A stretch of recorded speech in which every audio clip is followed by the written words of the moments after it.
The Captive Alpha's Forbidden Mate, written by Short Story Queen. The elevator sank so deep the city felt like a rumor. When the doors slid open, cold air came with the steady hum of machines, the smell of metal and bleach, and a brightness that erased every soft edge. The corridor ran in a straight white line, numbers stenciled on steel doors where names would have been, cameras blinking like patient insects in the corners. Nora fell in beside me with 2 paper cups and a tired half-smile. The coffee steamed thin and bitter, but warmed my hands. Long night again. We always start at night. Because they don't. The joke wasn't funny, but it was the only kind anyone told down here. The guards we passed kept their rifles low and their faces neutral. Their boots set the beat that everything else marched to. Above our heads, vents sighed. Somewhere, water dripped with the patience of stone. We signed in at the observation desk. Captain Marcus Hale stood with a clipboard he never actually needed to read. He had a soldier's posture and a manager's eyes. "New route," he said. 5 minutes each cell unless protocol says otherwise. "Quinn, you log. Arkwright, stand clear of the glass. If anyone tests the barrier, report before you move." We know the drill. Last handler who said that left with 13 stitches. That wasn't the drill's fault. His mouth almost found a smile and gave up. On the wall, a schematic glowed with red dots, one pulsed brighter than the rest. "Nine's been pacing," he said. "His composite restraints went on yesterday." "Did he break the first set?" Pried the lockpins out with his fingers. His gaze weighed me as if I were a new piece of equipment someone had ordered without asking him. "Don't give him a line of sight he can measure." "Everyone says he doesn't speak." "He learns anyway." We began the route. Nora read numbers into the mic, low and even. I ran a handheld scanner along seams and seals, listened for the bright chirp that pretended everything was simple. The first cells settled into their routines.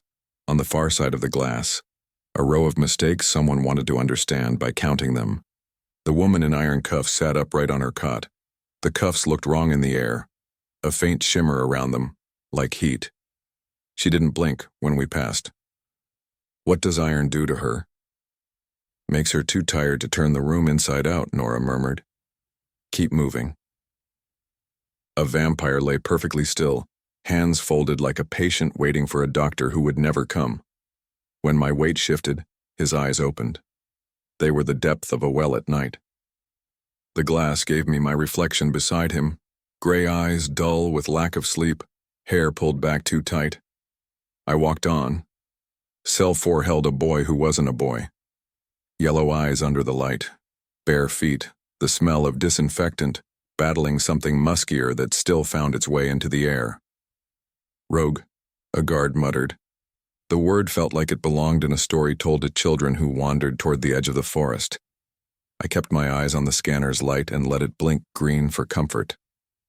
We paused at cell 7. A man leaned against the wall as if nothing mattered enough to stand up straight. Scar tissue mapped one cheek like lightning frozen into skin. When he saw us, he smiled without warmth and lifted his hand slowly, folding his fingers into a deliberate fist. "Lzander," Nora whispered. "Don't hold eye contact." I glanced anyway and felt something cold lift its head inside my spine. The cameras above him watched like vultures waiting for heat to leave a body. The next room was empty.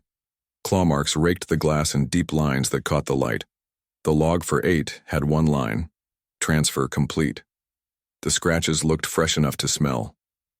We came around the bend and the corridor opened into the space that pulled at the air.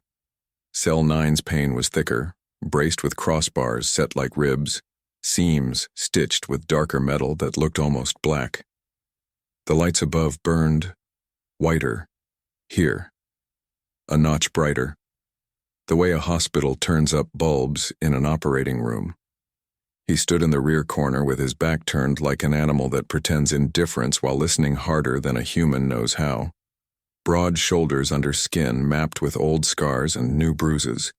Black hair fell in uneven waves to his neck. The reports used words like male, adult, specimen, alpha. They did not mention the heat that reached through composite glass. and asked your nerves to recognize it. Status, Marcus said over the intercom, voice gritted with static. Still, no contact, the console guard answered. He turned at the sound of my step as if a wire had run from his spine to my shoe and I had tugged it. He didn't look at the guard. He didn't look at Nora. His eyes found mine and held. Amber. Not polite, not honey. Amber with a fire trapped inside it. The force of his attention closed the room around us until breathing felt like breaking a rule. The tension across his body changed. Not softer. Focused. Back a step, the console guard said. I knew exactly where the yellow line was behind my toes. The scanner warmed my palm. I didn't raise it. If I moved, it would be because I chose to, not because an echo of someone else's fear shook me. Arkwright, Marcus said into my ear. Follow protocol. I'm not within reach. Nora eased closer. 2 minutes. Then we go. He stepped a fraction nearer. The guards adjusted their stance in a single quiet ripple. I kept my eyes on his eyes because looking at his hands felt safer, and safer would have lied to me.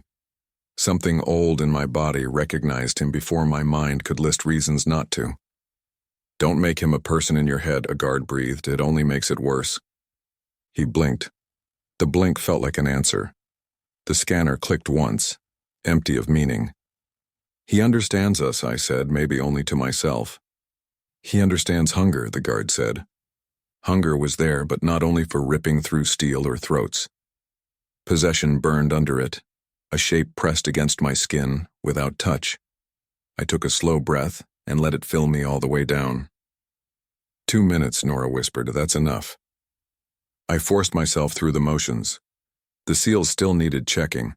The scanner chirped green at each junction, a bright toy in a room that had no patience for toys. Protocol promised the comfort of steps. It didn't promise protection. All readings nominal, Nora logged. Move to 10, Marcus answered. When I turned, I felt his gaze settle between my shoulders like a weight I didn't want to admit warmed me. It followed through cell 10's patient stillness. It followed into the break room where someone had painted the concrete, a color, a memo, once called calming. The coffee machine hissed like a tired snake. I held a cup and didn't drink. You don't need to prove anything, Nora said. I'm doing my job. You're doing more than that. You told me not to linger, I didn't. I told you not to stare, you stared. It felt like if I looked away, he'd move. He moves anyway. Not at me. She studied me the way she studied monitors when they lied. Use the rule. Don't make him a person. The rule sat between us like a fence you build because you cannot move the animal you fear. I nodded and didn't climb it. We finished the second half of the route faster, as if speed could pay the toll for safety. Back at the desk, Dr. Callista Vane stood with her hands in the pockets of her white coat, face set the way a surgeon sets a hand before making the first cut. Her hair was pulled so tight it looked sharp. The monitors reflected in her eyes. How did 9 respond? She asked without looking away. Maintained visual contact, Nora said. Any vocalization? No. Any attempt to test the barrier? He ignored everyone else, Nora said. Watched Arkwright. Dr. Vane's gaze left the screen and moved to my face, then down to the place under my throat where my pulse beat faster than I wanted it to. We'll schedule a controlled exposure test, she said. 0 chemical interference, no fluorinated gloves, no perfume. 5 a.m. board. We haven't put a handler inside the room during calm proximity, Nora said. We will, Dr. Vane answered, with Miss Arkwright. She's not trained for that. Her presence does what training has not. Marcus folded his arms and kept his voice even. We'll run a full equipment check. A 19 composite pane, triple lock on the secondary door, 2-man failover on the console. Arkwright stays behind the line. If he tests the barrier, Dr. Vane said, observe threshold behavior before aborting. Nora's jaw tightened. He reacts to the color of the wall. Then we will use what he reacts to. The meeting broke like glass. We moved through the corridor toward the lockers.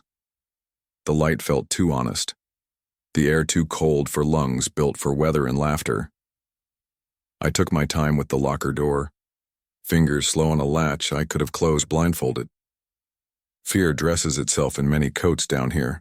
Tonight it wore curiosity, and something heavier underneath that I didn't have the courage to name. I went up to the street with the hum still in my bones. Night above was warmer. Streetlights hummed, cars hissed, a train sighed somewhere far off. I walked the 4 blocks to the bus stop counting lamps because numbers made decent handrails. A cat watched me from a stoop with the disdain of something that never volunteered for anyone's story. The air held a thread of rain, and something green that shouldn't have lived this deep in the city. On the bus, my reflection hovered in the window, the street sliding through it. For a second, the gray in my eyes caught a wedge of light and tipped towards silver. I blinked, and the color settled back. The glass gave me my face again, human and fine. My apartment was the same small kindness it always was. Plant on the sill, a couch that remembered my weight, a stack of clean mugs. I showered too hot and stood under it until the facility's chill got knocked loose. I pulled on soft clothes and sat with my notebook. I didn't write logs here. I wrote the parts that didn't fit a checkbox. 9 watches me like I'm something he recognized a long time ago and forgot until tonight. When our eyes meet, he goes still. It doesn't feel like calm. It feels like he redirects everything in him and points it at me. I disliked the drama of the words and liked the accuracy. He looks at everyone else like obstacles. He looks at me like a key. Or a wall. I can't tell which is worse. I made tea I didn't want so I could stand up and stop thinking. Steam wrote ghost shapes in the air and then didn't. My hands had stopped shaking. That felt like a trick my body was playing, so I would go back tomorrow. Dr. Vane scheduled a proximity test. I'm supposed to be nervous about risk. I am. That isn't the whole weight. Part of me wants to know what happens if I stand closer. The admission sat there, heavy and stubborn. I turned off the lamp and lay on the couch. The city made its small night noises. Someone fought a lock downstairs. Pipes clanked. A siren threaded the far edge of hearing. Sleep came in steps and then all at once. Somewhere inside it, a sound lifted as gently as wind through grass. It wasn't the bus, or the pipes, or anyone in the hall. It stretched long and low and eased away, then returned patient as the tide. My body reacted before my mind named it. My ribs opened for more air. My skin prickled while my pulse steadied. I knew it was wild only because some deep part of me rose to meet it. The sound slipped under the door of sleep and touched a place inside me that had always felt locked. It didn't open anything. It turned the knob once. A click so soft I might have missed it if I hadn't belonged to it. I woke before the alarm with the gray edge of morning pressed against the window. I lay still and waited. The city answered with a pigeon, stomping on the sill, and a truck growling through a light. The air smelled ordinary again. My pulse under my fingers felt normal. I told myself the howl had been a dream. I told myself the corridor would be only a corridor when I stepped into it. I told myself I would follow protocol because people who wrote protocols believed in steps more than luck. The elevator would hum the same low chord. The scanner would blink green over my palms and badge. The cold below would slide into my lungs like a fact. Nora would hand me coffee and try to turn night into morning by insisting. Marcus would pretend paperwork was his calling. Dr. Vane would sharpen her attention to a fine point and point it at me. Cell 9 would wait like a held breath. I closed my eyes against the ceiling's faint lines and felt the shape of his stare under my ribs, the way you feel the echo of a long note after the instrument goes quiet. I told myself it would fade. I did not believe myself. Tomorrow I would stand closer, not only because they told me to, because something in me had already turned toward him, the same way metal turns toward the magnet it tries to pretend it cannot feel. Dr. Vane's office was colder than the corridor. White walls, white light, a glass desk with a tablet and a closed folder that had my name on the tab. She watched me stand, before she flicked 2 fingers toward the chair. Even the invitation felt like a test. You'll take over primary handling for 9. Isn't there a senior tech for that? Not one he tolerates. Your presence modifies his arousal curve. We need to understand why. What changed when I was near him? Heart rate, pupil dilation, cortisol, aggression markers. He becomes selective with you in the room. It's efficient. Efficient wasn't the word I would have used for the force of his stare, but the facility kept its own dictionary. I rested my hands on my knees and kept them still. Her eyes drifted to the pulse in my throat the way a reader checks a gauge. Parameters, I asked. 0 scent, no jewelry, no sudden gestures, no vocal engagement unless ordered. 10 minutes, behind the yellow line. If he tests the barrier. You exit on the mark. I want proximity, not drama. Why me? Because he chooses you. The way she said it, the words sounded like lab notes. I stood. She dismissed me with a nod and lowered her gaze to the tablet, as if the conversation were already logged. Marcus was waiting at the door as if he had grown there. You read the brief. I did. You go in, you keep even movements, and you leave when I call time. If he breathes wrong, you leave sooner. That's not in the printed protocol. Protocols are for the part of reality that behaves. We walked the corridor together. He didn't look at me, but he shortened his stride by half a pace, a small concession to a human body. Nora waited around the corner where the cameras didn't have a clean angle. She held 2 coffees and a look I didn't want to name. You're really doing this. She assigned it. You can tell her no. No one tells her no. She likes you. She likes outcomes. She likes puzzles that bleed. I tried to laugh and couldn't. The vent sighed. Door locks clicked and hummed, the sound of 1,000 decisions made by machines. Tell me this is temporary, she said. Tell me it's a day of data. And then she moves on to frying a vampire's retina. It's 1 session, 10 minutes. That's how they start counting. The intercom cracked. The console guard's voice cut in. 9 is active. How active? Marcus asked. Pacing. Non-impact. Log it. Marcus looked at me. Ready. I'm here. You don't need to be brave, you need to be boring. I held that line like a rope. Prep went by in a crisp sequence, the only kind of kindness the facility offered. A tech checked seam shields and tapped a pressure gauge as if tapping could make numbers honest. Another clipped a sensor to the composite pane and read figures out loud in a flat voice that sounded like a prayer. I stripped away anything that could interfere. No earrings, no bracelet, hair tie off my wrist. I washed my hands twice with scentless soap that left my skin feeling like paper. Nora passed me gloves, then frowned and took them back. No fluorinated gloves, she wants 0 interference. So my skin is the variable. I hate her. Marcus leaned into the doorframe. She gave me 14 bullet points this morning. The list is longer than her patience. The secondary door hissed open. The anteroom was square and tight, a narrow viewing slit and a heavy inner door. From here, the glass looked less like a window and more like a decision. Remember the line, Marcus said in my ear. If anything changes fast, do not make me tell you twice. Understood. The inner door slid open, smooth as a breath held too long. I walked in. The room smelled like cold metal. The yellow line cut the floor, bright against gray. Beyond it, his cell mirrored mine, bare and intentional, a design aimed at removing options. He stood by the far wall, head tilted, the posture of a predator measuring distance without wasting a look. He turned when the door clicked closed. Those eyes found me and made the distance between us feel dishonest again, like glass was only a story we had agreed to tell, until we didn't. I stopped behind the line. The world shrank to breath, heartbeat, and the faint hum of machines pretending to be furniture. Time on, Marcus said. Do not engage. I let my hands hang at my sides, shoulders loose. A tremor wanted to live in my fingers. I refused it room. The urge to speak rose like heat and moved through me without getting a mouth to use. I kept the rope in my head. Be boring. He watched me with an animal's patience, not the human version that carries a clock. His chest moved slow, His jaw flexed and settled.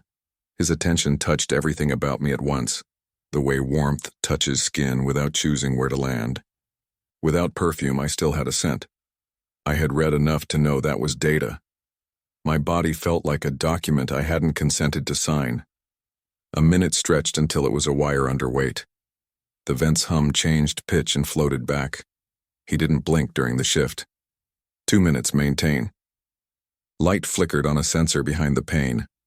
I could imagine Dr. Vane watching curves form on a screen, neat and indifferent.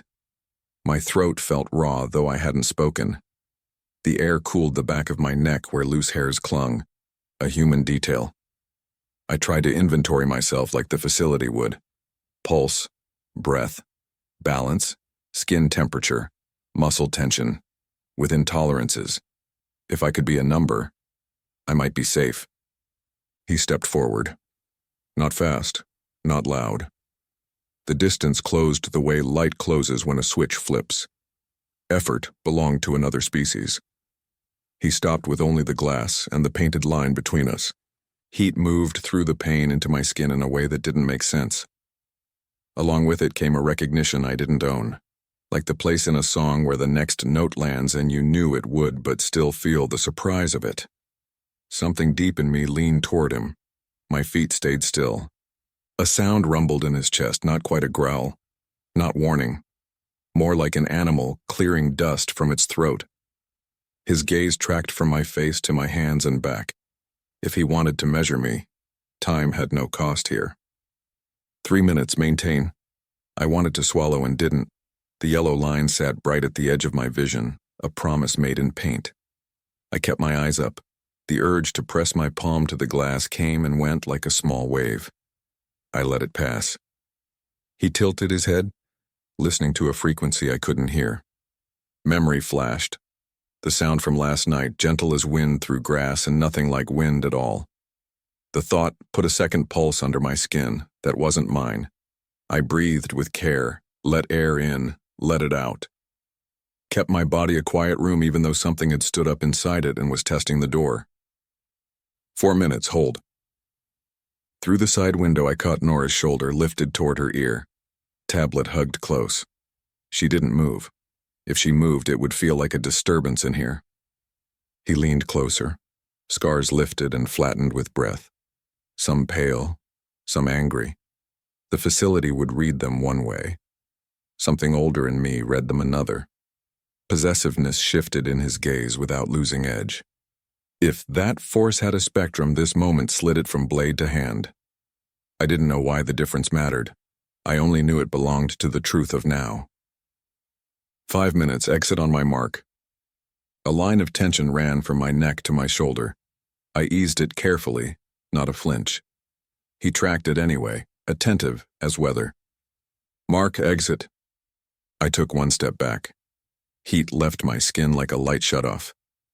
He didn't move. I took another step and felt his gaze settle between my shoulder blades like a warm weight placed there by a careful hand. The door sighed. I left. The seal kissed shut. Nora caught my elbow and guided me 2 steps into the anteroom. Breathe. I am. Breathe for me anyway.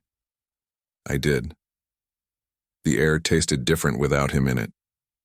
Marcus stood at the console, jaw set, eyes sweeping everything at once. You did fine. Keep it that dull and we'll all live to file complaints. How did the numbers look? Ask the doctor. Dr. Vane came in already reading her tablet. Selective arousal decreased gross aggression by 34%. Pupil response aligned to your micro movements rather than environment. It's reproducible. Next step, Marcus asked. Repeat tomorrow, same parameters, add thermal and high frame capture. Nora didn't speak until we were back in the staff corridor. She handed me water. I drank because she needed me to, not because I wanted it. Tell me what it was like. Quiet. That's not an answer. Everything alive in that room had lungs. She looked down the hall toward the desk. If she tries to keep you in longer tomorrow, I'm pulling the alarm. You can't. Watch me. Don't lose your job for me. I don't plan on keeping it if this becomes the job. We finished the rest of the shift with tasks that give a brain somewhere safe to land. The vampire blinked once and returned to stillness.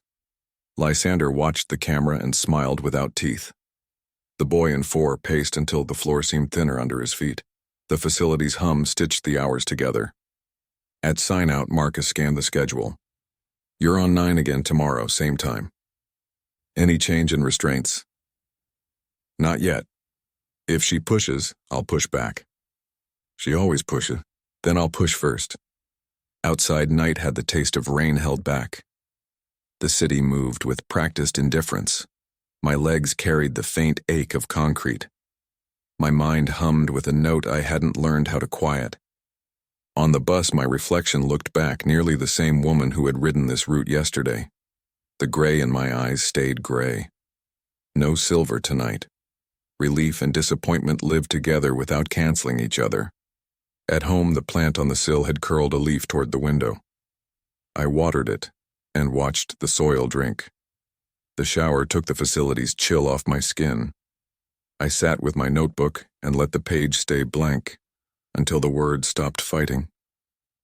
When I am in the room with him, the air remembers something about me I have never known.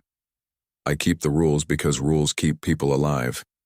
I also keep them because I don't know what happens if I don't. I stared at the sentence until it felt ordinary enough to own. The city muttered through the pipes and walls. Someone laughed outside and the sound slid away. I lay down and closed my eyes. The quiet click from last night waited somewhere behind my ribs, the knob turning once on a door I had never found. I didn't hear the long, low sound again. Silence pressed around me like water. I slept anyway because morning down there is only a different name for the same dark. And because at 5 a board would light with numbers that tried to name what none of them believed in. And because tomorrow I would walk into that room again and stand still behind a line that paint promised would be enough. The elevator dropped, the air cooled, and the white corridor opened like a vein. I checked in at the desk and watched pale feeds wash over the monitors. Marcus stood with arms folded, scanning the room the way weather scans a horizon. Nora slid a coffee toward my elbow and leaned close enough for warmth to travel. "Sleep. Enough. That's not a number. It's the one I have." Dr. Vane passed with a tablet against her ribs, feet silent, eyes already on the day that hadn't happened yet. "Same parameters for 9, 10 minutes, no vocal engagement, log micro movements." "Understood." We walked the route because routine lets breath find a pace. My scanner chirped green at every seam and lock. The witch in iron cuffs watched the ceiling as if the screws spelled a message only she could read. The vampire lay posed and perfect until my reflection crossed his glass. Then those lake-deep eyes opened and tracked me like a moon. The boy in 4 paced slower today, feet landing in the grooves he'd made in the floor, a ritual made of wear. Lzander leaned in 7 with his scar catching the light. When my steps neared, he lifted one knuckle and touched the pane. The sound went through the corridor like a drop falling into a still pond. "Don't engage," Nora whispered. "I won't." The bend in the hall sharpened the light. Cell 9 waited. For a second, the pain gave me my own face before it gave me his.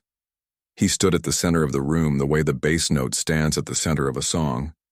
When I arrived, he turned, and every other noise folded back to make room for the quiet between us. Marcus in my ear. "Time on, do not engage." I stopped behind the yellow line. His eyes were the same amber, the same heat caught in resin. The focus of him touched skin before distance could explain itself. He took one step, not a test, just motion finishing a thought. He watched my face, then my hands, then my face again, patient in a way without clocks. I had spent an hour on olfactory papers, neat rows of facts about maps and memory. Knowing didn't help. Standing here, I felt my body read like a page by someone who learned to read in the dark. I kept breath even. The urge to speak rose and slid away. My pulse held under my fingers, quick but inside the lines. 2 minutes. Maintain. The vent's hum shifted and settled. He didn't blink. A line formed at the corner of his mouth, not amusement, more a narrowing of attention. The feeling that had followed me out of sleep lit low in my ribs, not mine, and not mine. I let it exist and didn't invite it closer. I tried to be boring. The sentence I used as a rope held. 3 minutes. Maintain. He leaned nearer until his breath fogged a faint patch on the pane. A sound worked up from his chest, low and even, not warning, not threat. A tone animals use when words would only ruin the truth. For a breath, the thought of lifting my palm to the glass moved through me as natural as exhale. I kept still. The thought washed out. Something brushed the inside of my mind like a tail through tall grass. Not a word. Direction. Closer. The door that held it stayed shut. I didn't move. 4 minutes, hold. Through the control window, Nora stood with her tablet caught to her chest, shoulders lifted. The console guard's hand hovered near the fail switch and didn't touch. On some screen behind us, lines climbed and flattened and climbed again for the doctor who loved lines. He rolled his shoulders, a ghost of a stretch, and looked at me like he had counted my breaths and found they matched something important. Possession lived in his focus, but the edge of it had shifted. Less blade, more hand. It wasn't comfort. It was recognition that didn't need teeth. 5 minutes, exit on my mark. A thread of tightness ran from neck to shoulder. I eased it without flinching. He tracked the adjustment like weather tracks heat over a road. Mark, exit. I stepped back. Heat left skin like a light turning off. He didn't move. Another step and his gaze settled between my shoulders, warm, without touch. The door sighed. I left. The seal kissed closed. Nora's fingers brushed my elbow. Breathe. I am. Breathe for me anyway. I did. Marcus's jaw eased by a fraction. You held. Numbers are clean. Second session later. Same rules. Dr. Vane arrived with the tablet at an angle that kept the data to herself. Micro-alignment to his breath. Response latency under 200 milliseconds. Repeatable. Add thermal capture. Tomorrow, Marcus said. Today, 2 more exposures 4 hours apart. She needs rest. Give her a chair. We looped the corridor to spend the hours. Numbers behaved. The witch didn't blink. The vampire looked quietly pleased with nothing. Lzander tapped glass again and smiled bigger when I ignored him. The boy in 4 sat on the edge of his cot and stared as if pacing had moved into his head where it wouldn't scuff the floor. In the break room, my sandwich tasted like paper and resolve. Nora watched the door. You seem far away. I'm keeping distance from the middle distance. Don't joke like that. I'm okay. You're pale. That's my brand. Dreams mean wolves. That isn't a metaphor. It didn't feel like one. What did it feel like? Like hearing something I should always have been able to hear. She shut her eyes a second, opened them, and nodded toward the hall. If she tries to keep you longer, I'll trip a camera. You'll get written up. Then paper will have done one useful thing. The second session received me like a pause in a sentence. Strip interference. Wash. Behind the line. He was already close, attention braided to mine before the door settled. Time on. Do not engage. He edged nearer by less than a step. The low sound in his chest rode the edge of hearing. My breath matched before I caught it and corrected. He tracked the correction. Under my ribs, the answering pulse returned, thin as a thread. Stubborn as one, too. Nisa whispered across the inside of me like light brushing a closed eyelid. Not speech, a shape. I stayed still. 2 minutes, maintain. His hand rose, knuckles toward the pane, scars pale as old maps. He didn't press. He let me understand the offer and let me refuse it. We looked at each other, looking until the fact of it created its own weather. He didn't speak. The silence held its own words. 3 minutes, maintain. The rope sentence stayed in my head. Be boring. Be still. Be careful.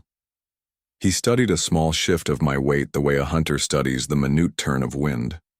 The recognition in him had the gravity of something that existed before both of us. I kept it on the far side of the glass. 4 minutes, hold. My throat worked. I swallowed air. Through the side window, Nora's mouth shaped a prayer for machines. The facility's hum stitched the room and did not soften it. 5 minutes, exit on my mark. I stepped back. Heat let go. He didn't follow. The door opened and closed like it had done nothing to change the air. Nora handed me water. Drink. I drank. Marcus scanned a log and didn't pretend he was only reading numbers. 1 more exposure before end of shift. After food, Nora said. After food. We did rounds that felt like rinsing the brain. The vampire blinked once. The witch turned her face toward a corner, as if listening to the one screw that ever thought about loosening. Lzander held his grin, a static picture of threat disguised as charm. The boy and 4 lay down and stared at nothing as if he'd finally given pacing to the floor itself. The third session came with the same cold light and the same short distance between 2 points. I knew where to stand. My body had learned it like a song it could hum without thinking. He stood close enough that if I had closed my eyes, I would have found him anyway. I didn't close them. Time on, do not engage. He watched me as if measuring had already ended and something else had taken its place. Then he turned his head toward the wall for a beat, like he could hear something beneath the plaster. When his gaze returned, a small shift lived there. Not forgiveness exactly, but a recognition of the paint line I would not cross. I thought of the rules written in the folklore voice and the lab voice. Pack mind link. Alpha to all. Mates after the mark. Rogues smelling wrong when the link breaks. Dormant wolves hearing nothing until the door starts to open. The words sat in my head without moving the room. 3 minutes, maintain. The brush came again under my ribs, a single touch that retreated. Patient. My own name felt thinner than the name that wasn't mine yet. I let the thought pass. I kept hands at my sides, spine long, breath metered. The pain carried faint warmth where he stood. The paint line held. 5 minutes, exit on my mark. His palm lifted lower this time, as if laying it on the idea of contact instead of the glass itself. I pictured how heat would feel and chose the door instead. Mark, exit. I left. Nora walked beside me without touching, like we were tethered at the waist. Water. Later. Now. I drank. Marcus's voice found its even line. Good work, that's it for today. Dr. Vane appeared and spoke like numbers became facts when they left her mouth. Repeat schedule tomorrow. Add a verbal inhibition test. No, Nora said, and it's a measurement, not a risk. It's both, Marcus answered. We'll review. She disliked the word review. She left it behind like a dropped pin. After sign out, the elevator brought me up to warmer air. On the bus, my reflection looked like a woman who spent her day pretending to be a number and hadn't completely failed. The gray in my eyes stayed gray. Relief and disappointment found the same chair and shared it. At home, the plant had turned another leaf toward the window. I watered it and watched the soil drink. The shower steamed the mirror and erased my face for a while. When it cleared, I still looked like me, but the space under my ribs held a quiet echo that hadn't lived there yesterday. I opened my notebook and let the room be silent long enough for the truth to arrive without forcing it. He stood so close the glass felt false. The urge to touch wasn't curiosity. It was recognition. A part of me leaned without moving. I'm holding the rules because they keep people alive. I'm also holding them because I don't know what happens if I don't. I listened for the sound that had crept into my sleep. The apartment gave me pipes and traffic and a radio 2 floors down. No long call moved through the walls. Under my ribs, the brush became nothing again, like a fingertip gone from skin. I lay back and stared at the ceiling. If my wolf is dormant, she is not sleeping through the world. She is listening on the other side of the door. I drew a line under the sentence and watched my hand stay steady. Outside, someone laughed. Far off, a siren stitched the dark to itself. I made my breath even and found the rope again. Be boring, be still, be careful. And somewhere behind the door, softer than breath, the hint of a thought that might not have been mine. Soon, they called it an inhibition trial, as if a switch could hush a storm. The board lit with a neat list and a time block. Dr. Vane stood at the front with her tablet, attention sharp enough to cut. Protocol 99. Pharmacologic suppression by remote dose. Primary handler present. 10 minutes. Continuous capture. Marcus folded his arms. His jaw worked like he was chewing on objections he would not waste. You dose from the corridor first. A baseline requires her in place. Nora looked at me. You can walk away. I'm assigned. Assignments can be refused. Prep began whether we agreed or not. We scrubbed the way surgeons scrub. No scent, no jewelry, hair braided tight. I washed my hands until the skin went thin and papery. A tech opened a sealed case. Darts lay in white foam like teeth. Another tech clamped a launcher into a bracket behind a tiny port aimed into cell 9. Nora checked the seams of my suit and the elastic at the wrists. If he surges, back out. I know, before anyone tells you. The anteroom door hissed. The inner door waited like a decision. Marcus's voice snapped into my ear, iron-wrapped in calm. Baseline only, do not engage, no vocal. The door slid. Cold air met my arms. The yellow line cut the floor like a promise paint had no right to make. He stood in the center as if someone had bolted him to the concrete. When the door sealed, he lifted his head and found me as if sight were a sense he had invented. Time thinned. The pain carried a small breath of heat from his side and gave none back. He took one step forward, not a challenge, just the answer to a question the room had asked. I stopped behind the line. I let my hands hang loose. The room took my breath and tried to teach it a rhythm. Baseline recording, hold 2 minutes stretched. His attention pinned mine without touching. The pressure under my ribs arrived again, not mine and not mine. I let it sit there like a name I did not speak. Dose ready. Mark. The dart hissed through the port and kissed his shoulder with a sound not much louder than a sigh. He changed. He hit the back wall with both hands. The crack of it shook my shoes. He spun and slammed the glass. The pain thrummed. Alarms chewed the air. The launcher cycled with a hard click. Guards moved. The console bled red. Abort dose 2. Shields hot. Hold positions. He hit the pain again. The vibration lived in the bones of my forearms. Teeth flashed. The rage in him poured into the room like heat from a door opened to summer. The place under my ribs surged in answer. I hated the recognition and could not deny it. Back out. My body did not listen. It moved forward. One step. Another. The yellow line slid under my toes. He stopped. The snarl cut in half. The air let go of its wire.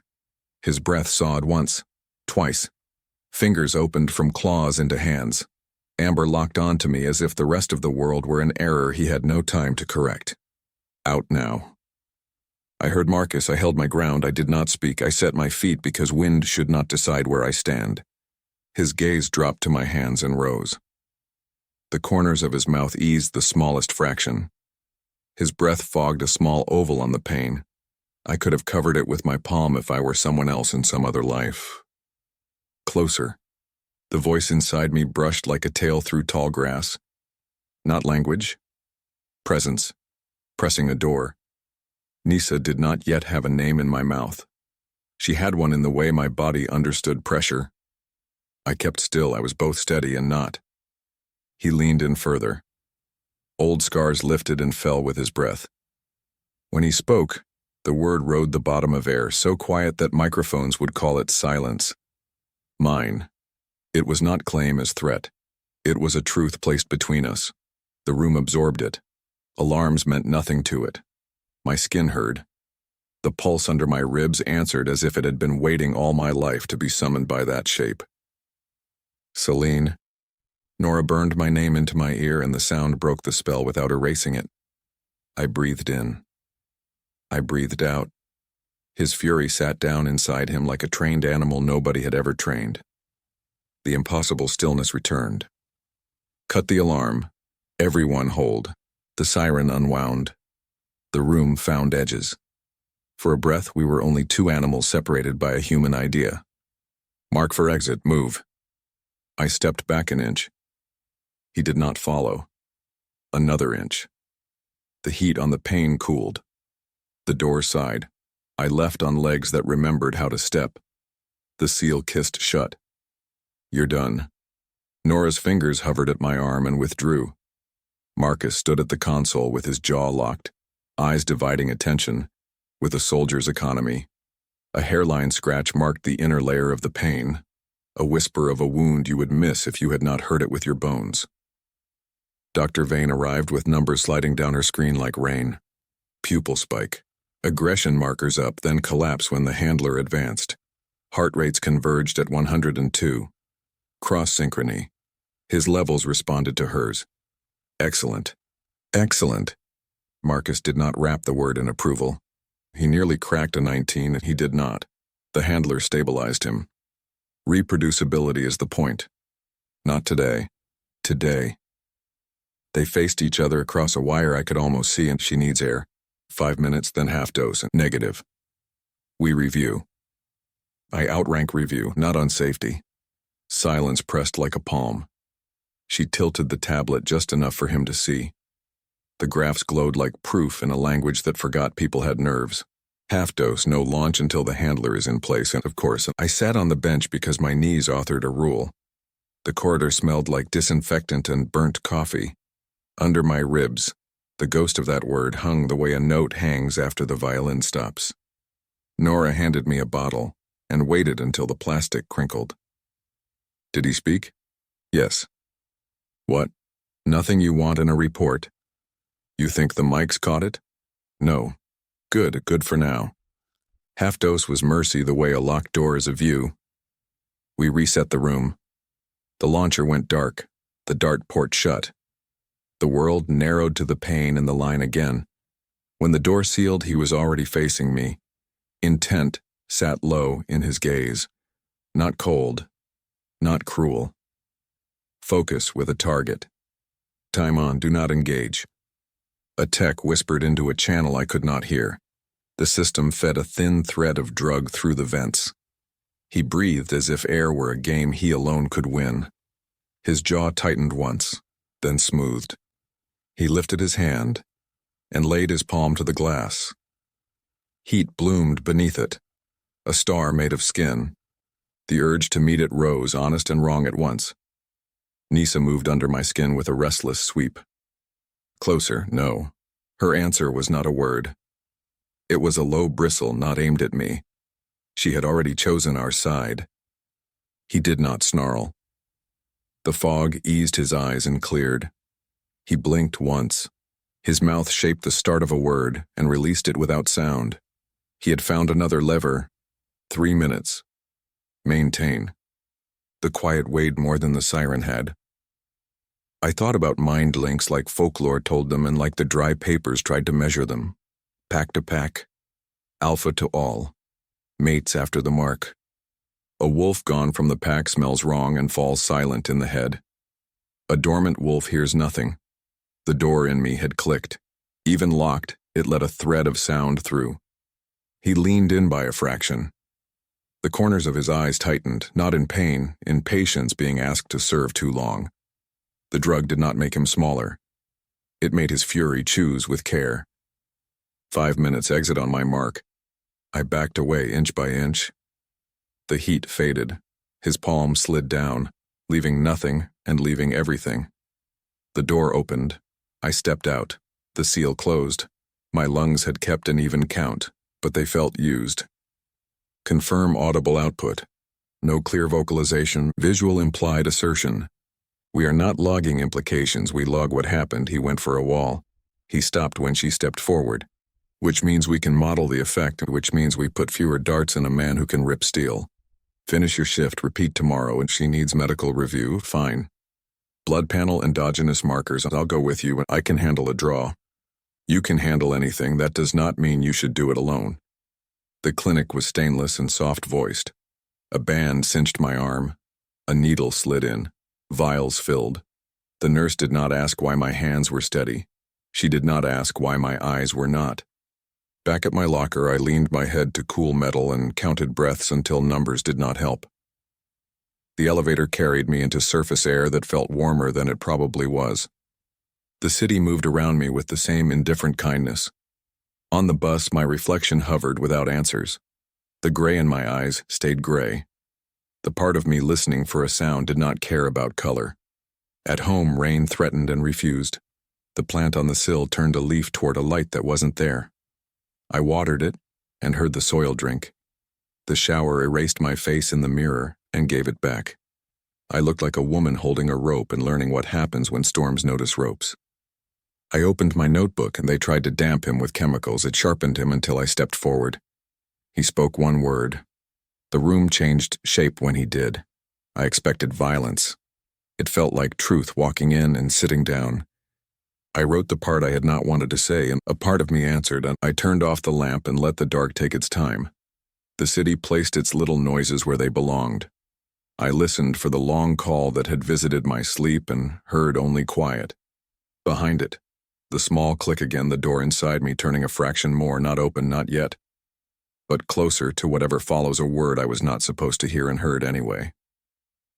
The archives lived 2 levels deeper than the cells, past a short staircase and a door that hummed when it unsealed. The room was too bright for secrets and too cold for paper. I logged my badge, found a terminal, and let the search bar dare me to type what I didn't want to know. Werewolf binding, dormant wolf, mate bond, mind link, files stacked like teeth, lines blacked out in neat rectangles. I read around the missing parts. One report described a ritual called lunar bind, applied at birth to mute a wolf's presence. Scent dampened, shift suppressed, packlink severed. A second paper came from the human side. Clinical and distant. Suppression drugs fail to subdue prime alphas. Proximity of a biologically compatible conspecific reduces gross aggression. In extreme conditions, a fated mate can induce rapid arousal reduction independent of pharmacology. Risk: pair bond escalation. A chill moved over my arms that had nothing to do with the air. My blood draw from yesterday left a small bruise at the crook of my elbow, a dull coin under the skin. I pressed it once and let my hand fall. Footsteps came down the corridor, slow, familiar. Nora slipped through the door with 2 cups and a brown bag. You ghosted the break room. I needed a password I didn't have. You have it now. Enough to make me wish I didn't. She set the bag down. Eat before Vane pretends coffee is food. The cup warmed my fingers. The words still felt sharp in my mouth. I think someone bound me. She didn't flinch. I always figured you weren't like the rest of us. That's not a comfort. It wasn't meant to be. Silence held between us for a beat. Somewhere above, a cart rattled along a metal rail. The building had its own heart. Vane wants a second panel, Nora said. More tubes with long names. Marcus stalled her on fresh dosing, but he won't win every time. I know. I closed the files, cleared the search, and wiped my palms on my pants as if truth could be washed off. The elevator thudded like a pulse in the wall. We went back up. We walked the first loop out of habit. Routine helped breath find a pace. My scanner chirped green at the seams and locks. The witch in iron cuffs studied a screw in the ceiling as if she could unscrew the room from that single point. The vampire watched my reflection slide across the glass with focus that felt like calculation, more than hunger. The boy in 4 slept, mouth open, fingers twitching like a dog chasing a rabbit in a dream. Lzander leaned in 7, Scar catching the light. When I neared, he touched one knuckle to the pane. The sound carried farther than it should have. Do not, Nora murmured. I kept moving. Little handler, he said softly enough that only the room heard. Wolves don't let cages teach them rules. I passed him without turning my head. The glass held my reflection a second longer than it should have. At the desk, Dr. Vane stood in front of a trio of monitors like a priest at a lit altar. Numbers crawled under frames. She looked up with a brightness that never reached warmth. "Your labs show anomalies," she said. "We'll repeat post-exposure." "You drew blood yesterday. Trends are instructive." "Is there a reason besides the number of vials you own?" "There is data." Marcus's look slid to me in a way, warning without sound. "Schedule," he said. 9. 10 minutes. No vocal, no launch. Corridor team live. We stripped interference the way you set an altar. Earrings out, metal off, hair braided tight. Wash with scentless soap that made skin feel like paper. The anteroom door hissed. The inner door waited like a coin toss no one would call. "Do not engage," Marcus said in my ear. "If anything shifts fast, you exit. I won't repeat it." "Understood." The door slid. Cold air met my arms and stayed. The yellow line cut the floor, bright as a lie and as necessary. He faced me before the seal finished, like he had been watching the shadow under the door and timed his breath to mine. No darts, no alarms. The room recognized the difference, so did he. He came closer by a thought, not a step. Attention locking so hard it felt like a pressure change. Amber fixed on me. Heat from his side of the pane met my skin as if distance were just a suggestion. For a moment it felt less like a barrier and more like a crossroad. In one version I stepped forward because the pull in my ribs had stopped pretending it wasn't there. In the other I held the line because holding the line kept people breathing. I didn't move. The low sound in his chest rode the edge of hearing. His breath fogged a faint oval on the pane. Through my earpiece the console hummed. Someone shifted weight in the corridor. He didn't look away. It wasn't defiance, it was gravity. "Time on," Marcus said. "Hold." I counted a slow 4, then 4 again. The pressure under my ribs pressed and eased with the rhythm of a tide that hadn't fully come in. I thought of words in files: faded, escalation, risk. The neatness of them insulted how this felt. A brush moved across my mind like a tail through tall grass. Not a word. A direction. Yes, closer. The door inside me that had clicked days ago slid another fraction. Not open. Moving. He set his palm against the glass, careful, like a hand bracing a fractured bone. I did not lift mine. The urge rose hot and honest and wrong at the same time. If touch meant mark, link, change, then refusal was the only power I owned. I used it even while every part of me wanted to give it back. 2 minutes, Marcus said. Maintain. His mouth shaped a word without sound. I didn't need volume to know which one. The ache climbed to my throat and sat there, unshed and stubborn. Through the side window, Nora's profile held, a statue carved from worry and resolve. Dr. Vane's silhouette leaned over graphs. The console guard forgot to blink. 4 minutes, hold. He tilted his head as if there were a frequency just under the floor that only he could hear. Scars across his chest rose and fell. Rage wasn't gone.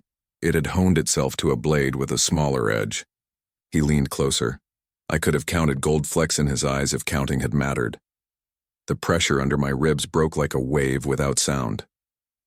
Exit on my mark, Marcus said. Now. I stepped back in inches. He didn't follow. His palm stayed against the pane until the door sighed.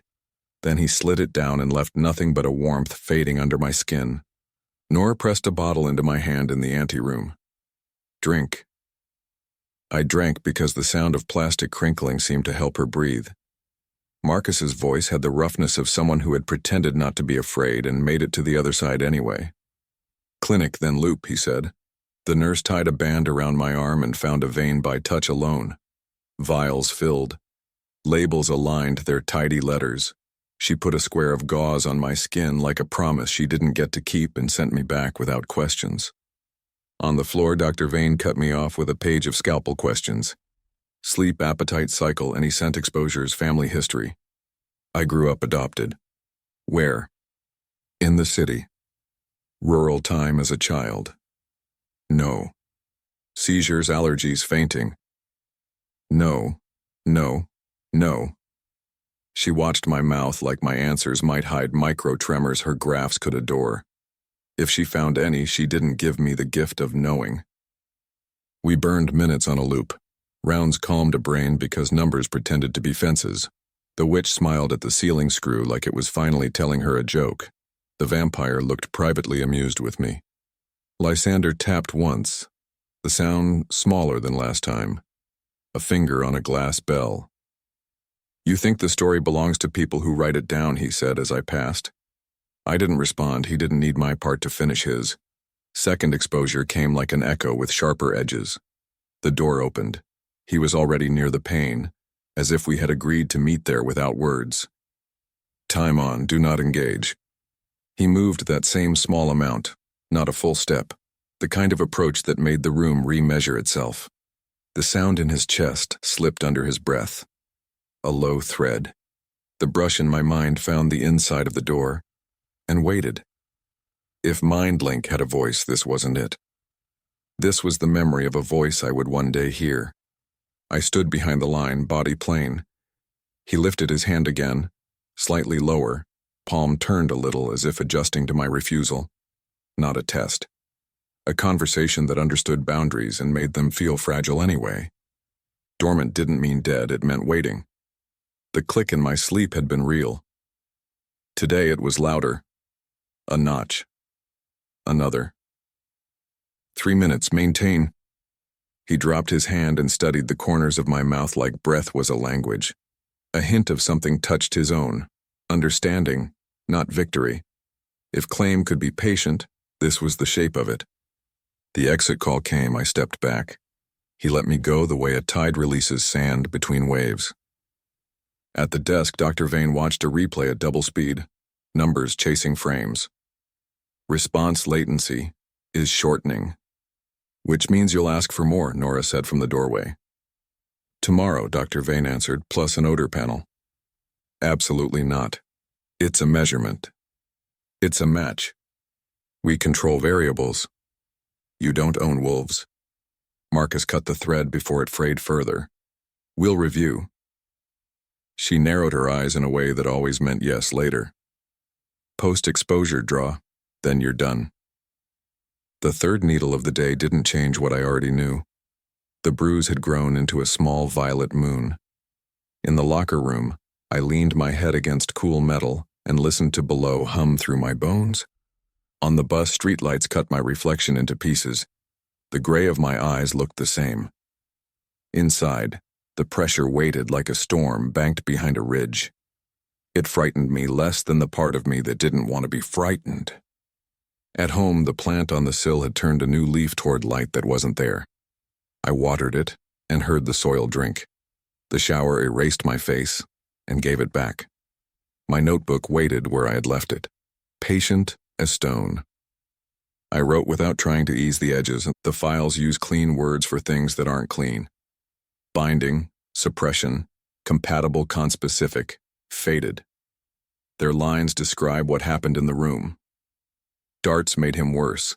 Stepping forward made him stop. He put his hand to the glass with care.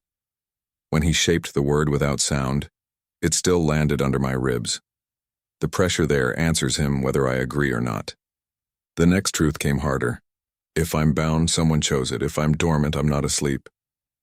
She is moving. I don't know who did this to me or why. I know who can undo it. That knowledge feels like a cliff. I set the pencil down and pressed my fingers to the place just under my throat where pulse lived. The apartment made small noises, pipes settling, a radio 2 floors down, a door latch testing itself. I listened for the long, low call that had touched my sleep. It didn't come. Instead, a soft brush crossed the inside of my mind, a shape like breath against a door. Soon, not a word, a promise, the sound of a key somewhere against metal. I lay back in the dark and let breath fall into the same even count I used in the room. Rules keep people alive. For now, I would keep them. For now, I would wait. The part of me that wanted to break them was waking, and I had not yet taught her how to be gentle. By morning, the city smelled different. On the bus, I could separate engine oil from hot rubber, detergent from old gum, metal from wet concrete, even though the sidewalks were dry. Under all of it ran a faint thread of pine and heat that didn't belong to the human world. Nora walked beside me through the checkpoint, cups in each hand. She watched my face the way she watched unstable readouts. Headache. Too many smells. You're naming them. Apparently. Tell me if it turns into pain. I will. The board glowed above the desk. A new line had been added to the schedule. Odor panel, handler presence, controlled delivery. Nora didn't look at me. We fight this. I thought we were reviewing. We were. She's finished reviewing. Dr. Vane arrived as if her name had called her out of thin air. The tablet rode her hip. Her voice carried the calm of a plan already made. Midshift panel, minimal volatiles, measured increments, primary handler only, 10-minute windows, control first. Marcus folded his arms. Define minimal. Trace logged at delivery, shields hot, corridor team live. My chest tightened, not fear exactly, more the knowledge of the word I would use later when I wrote this down. Nora pressed a cup into my hand and kept the other like a talisman. We walked the first loop because routine helps breath find a pace. The scanner chirped its harmless green. The witch in iron cuffs smiled at a ceiling screw as if it had finally told her a joke. The vampire's eyes opened when my reflection crossed his glass, interest clinical rather than hungry. The boy in 4 slept with his hands open on his chest, fingers twitching in a dream. Lzander leaned in 7 with his shoulder against the wall, scar white as frozen lightning. When I neared, he tapped one knuckle to the pane. The sound carried farther than it should have. Do cages feel smaller today? I kept walking. Smell tells the truth before minds do, he added, almost kind. In the break room, I ate half a sandwich that tasted like cardboard and nerves. Nora watched the door. You're breathing like you're counting it. I am. Good, keep counting. Do we have to do the panel? We can delay, we can't cancel. We can refuse. You can. She'll find a way around you. Marcus met us at the desk. Short exposures, he said. I pull the plug if numbers spike. What if her numbers spike? Nora asked. And then it ends faster. The cart rolled in with the kit. Vials settled in their foam wells with neat labels meant to keep meaning out. A tech linked a small diffuser to the observation vent, and another to the line feeding cell 9. The console displayed airflow and concentration, tiny numbers trying to look brave. We stripped interference again.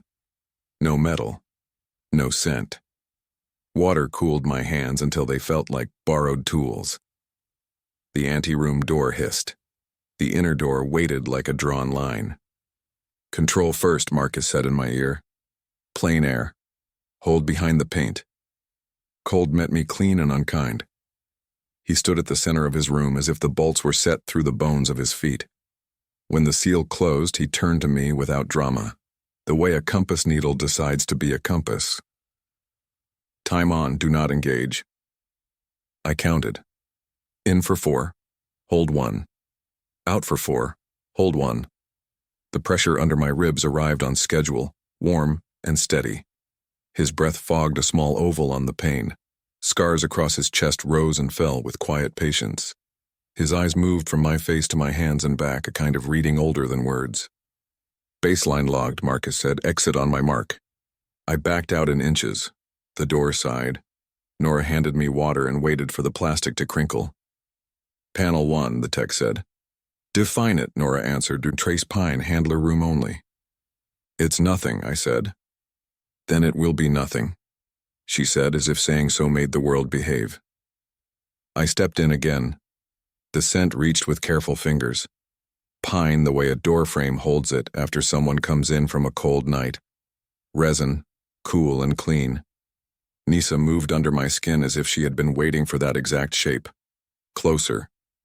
My throat tightened around a word I didn't want to name. Across the pane, his nostrils flared once, almost not there. His head lifted by a degree. He came nearer by the width of a thought. I watched him. He watched me. Time on. Maintain. The scent didn't push, it fit. I kept my feet behind paint and my hands at my sides. The urge to lift my palm to the glass rose like a wave and held there, not breaking, not receding. 2 minutes, Marcus said. Hold. Nisa pressed again. Not command. Alignment. The inner door that had clicked days ago slid another fraction. Soundless. Certain.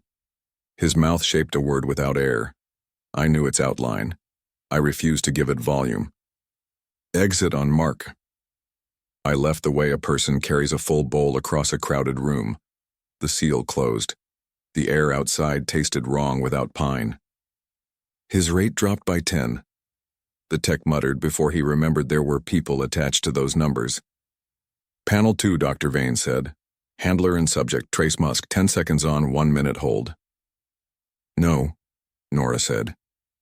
Yes, Dr. Vane answered. Marcus looked at me. You step out if anything feels wrong. Define wrong. Not safe. I'll know. The second exposure fed both rooms. The ribbon of scent was thin and warm, skin close without a body. My knees forgot posture for one heartbeat, then remembered. Across the glass he shuddered the way a chord finds resonance. A low sound rode the bottom of his breath. Nisa pressed hard, a shoulder to a stuck latch. Let me up. The words arrived in my head hoarse and thin, a throat not used in years. Pressure rose behind my eyes. It wasn't sadness. It was release looking for a door. Time on. Maintain, Marcus said, steady through the grit. I held. He lifted his hand and set his palm to the glass with care, fingers spread. He could have slammed it. He didn't. The gentleness in that shape almost broke me. 2 minutes, Marcus said. Hold. Nisa pushed again, not at me, with me. On the other side, attention narrowed in his eyes, not hungry, not triumphant, present. Exit on mark. I stepped back in even counts. He didn't follow. The door opened. Air outside felt thin. Nora caught me in the anteroom and steered me to the bench. Sit. I can stand. Sit. I sat. The room tilted once and righted itself. My hands shook. I flattened them on my knees until they learned stillness again. Panel 3, Dr. Vane said, on handler only, citrus, 2 minutes.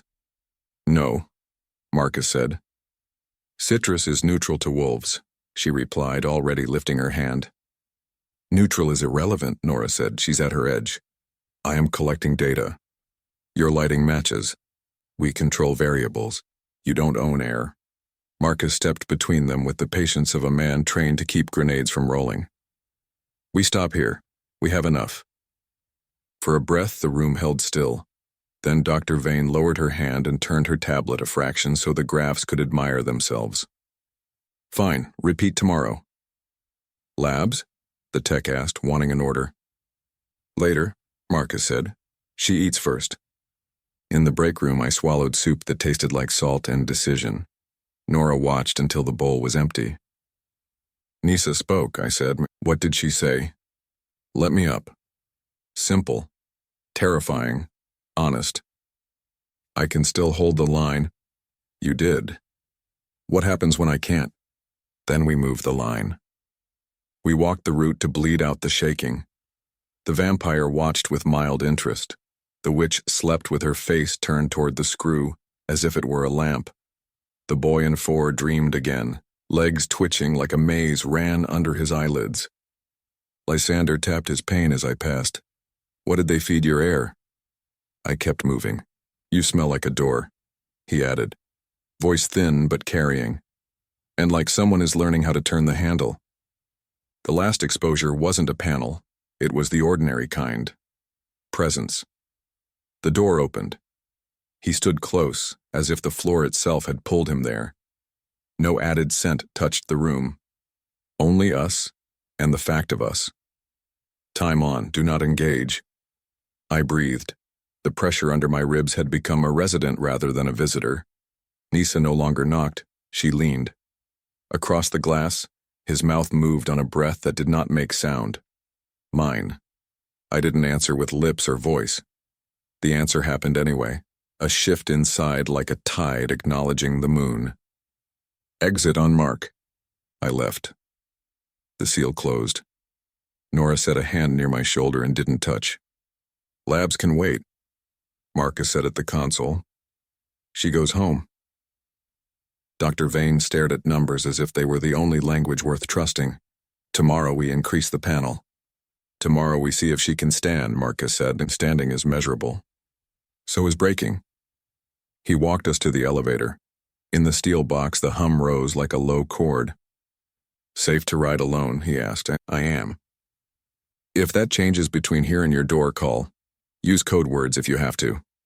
Which ones? Any that tell me to bring the world. On the bus, the city's scents ran cleaner and louder than they had in the morning.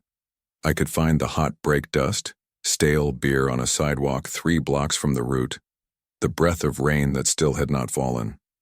Under all of it, the thread of pine and heat tugged like a promise. At home, I ran cold water over my wrists until the buzzing left my bones.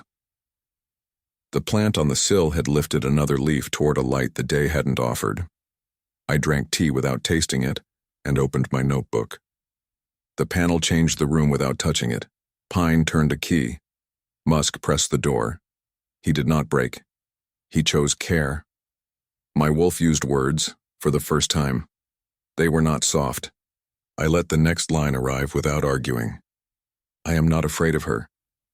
I am afraid of what I will choose once she is fully awake. The facility will not be able to measure that. The apartment settled around me with the small sounds of a building remembering its age. Somewhere, a latch tested itself. Nisa brushed the inside of my mind like a promise that didn't need to be kept to be true. Soon, I turned out the light and lay with my breath counted and even. If rules keep people alive, I would keep them one more night. Under the steady measure of air, another rhythm waited, older and patient, no longer separate from me. The next time I stood behind the glass, the distance would still exist. For now it felt thinner than it had on the first day, as if the world had moved an inch closer to the moment when we stop pretending the door will hold. The morning tasted metallic. On the bus, I could separate engine oil from hot rubber, bleach from old gum, and the wet penny scent of rain that never quite arrived. Under all of it ran a thread of pine and heat that didn't belong to the human world. At the checkpoint, Nora handed me coffee and searched my face the way she checked a monitor for drift. Sleep. Enough. If it turns into pain, tell me. I will. The operations board threw red dots across the schematic, a warning pretending to be a map. Today's schedule had small edits that usually mean larger ones later, shortened patrols, stacked equipment checks, a maintenance lock on the lower corridor. Marcus stood with his clipboard tucked to his chest like armor. Minor outage in the East Wing overnight. Backup carried extra hardware tests. Keep loops tight. If a door hesitates, don't wait to see if it's friendly. Odor panel, Nora asked and deferred for now. The PA cracked, hissed, fell silent. Marcus glanced up, jaw tight. We started the first loop because routine teaches breath how to behave. The scanner chirped green at seams and locks, cheerful in the way machines are when they don't know better. The witch watched her favorite ceiling screw like it had shifted a hair. The vampire opened his eyes when my reflection crossed his glass and let the corner of his mouth turn, as if learning to smile with a knife. The boy in 4 slept, fingers twitching at a run only he could see. Lzander leaned in 7. His scar caught the light. When I neared, he tapped one knuckle to the pane. The sound rang once. You smell like weather. I kept moving. Storms don't ask permission. The bend in the corridor sharpened the light. 9's cell waited at the end as if the building funneled me toward it. He stood in the center of his room, head tipped a degree, listening to something under the floor inside his bones. When I arrived, his attention found me with the inevitability of a needle remembering it's a compass. I stopped behind the paint. Breath settled into the count it had learned. In 4, hold 1, out 4, hold 1. Heat from his side of the pane reached my skin, as if distance had become a suggestion instead of a rule. Time on, do not engage. He barely moved. He didn't need to. The room remeasured itself around a small shift in his weight. Amber watched my face, my hands, back to my face, patient, without a clock. A low sound hovered at the bottom of his breath, too soft to name. The PA cracked again, hard enough to make my teeth flinch. The lights blinked once and steadied. The hair on my arms lifted as if the building had sighed with its whole body. All units confirm status. Acknowledgements rode static. The console muttered about a relay and a software restart, both words wearing apology. Keep moving. If anything feels wrong, back out. We rounded toward 10. An access panel near D block hung open by 2 centimeters. My scanner chirped green when it should have refused. Panel in D block is loose. Logged. Nora's voice stayed level. Call maintenance, stand clear, walk wide. We were halfway past when the world changed its mind. Wrong metal, a deep, hurtful shiver. The floor trembled like a held breath. Then alarms bit down on the corridor and red strobes spun. Lockdown, hold position, 7 is mobile. Doors thumped into deeper seals. An emergency gate started down behind us with the slow authority that doesn't care what's under it. The nearest exit flashed a red bar and sang a small tune that meant nothing good. Back. We slipped under the gate a beat before it shut. Ahead, the hall narrowed between 7 and 8 toward the junction where 9's glass commanded the end like a throne. Quinn, Arkwright, hold. Team 3 converge at 7's front. Non-lethal until I say otherwise. Lzander's door didn't open, it folded. Composite bent like something softer than bone and harder than trust. He came through the gap with a smile learned from the wrong teachers. His eyes tracked the first moving thing, then the second.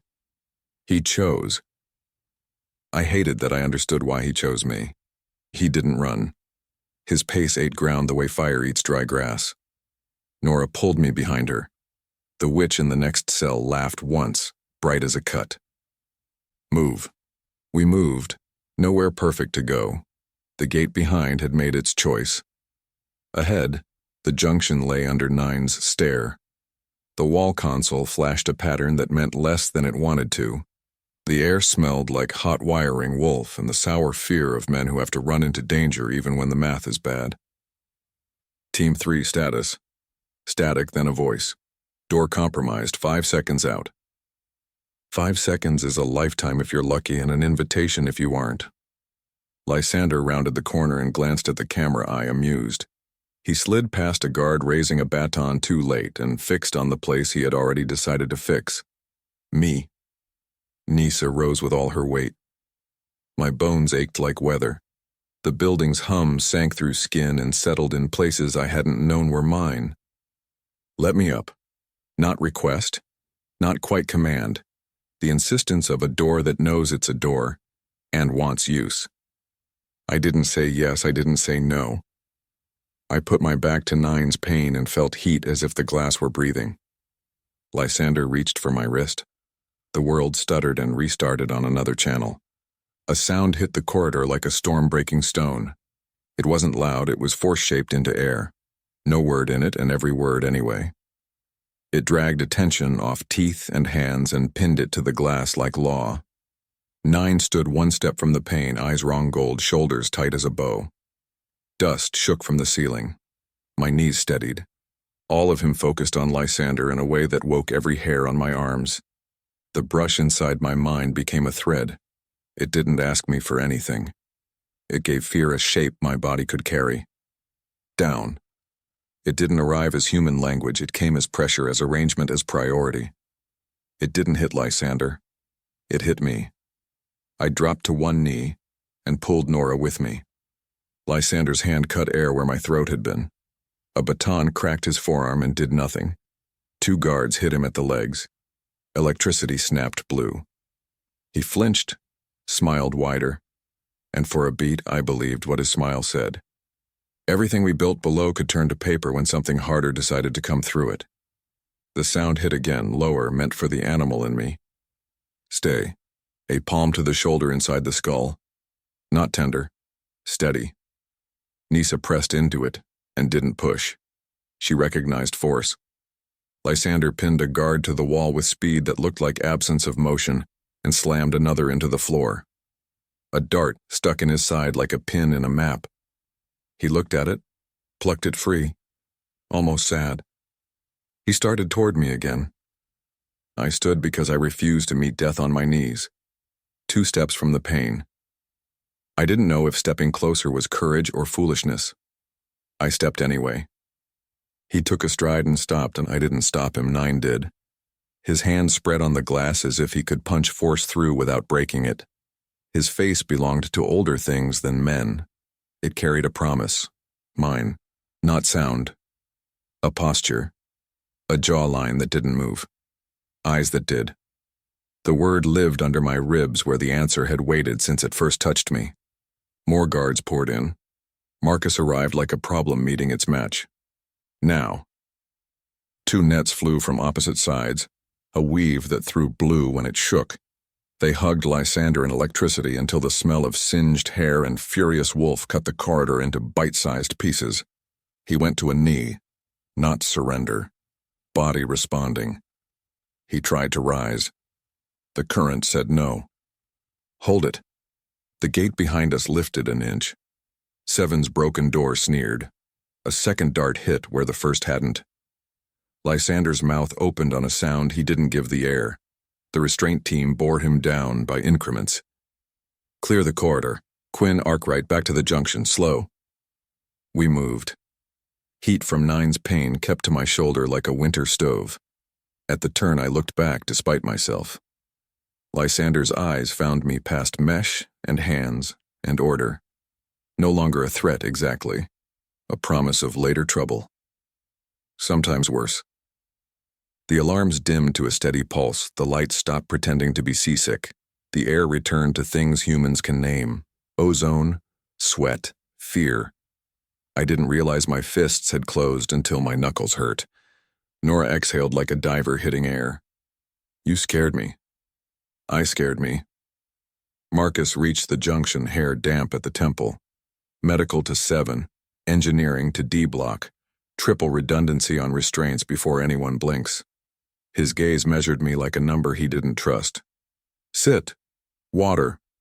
If anyone tries to interview you before I clear it, they can talk to me. We sat. Nora slid a bottle into my hand and didn't look away until I opened it. The plastic crinkled. The building hummed like a tired animal arguing with sleep. You put your back to his glass. I didn't think. You moved toward the thing that breaks steel.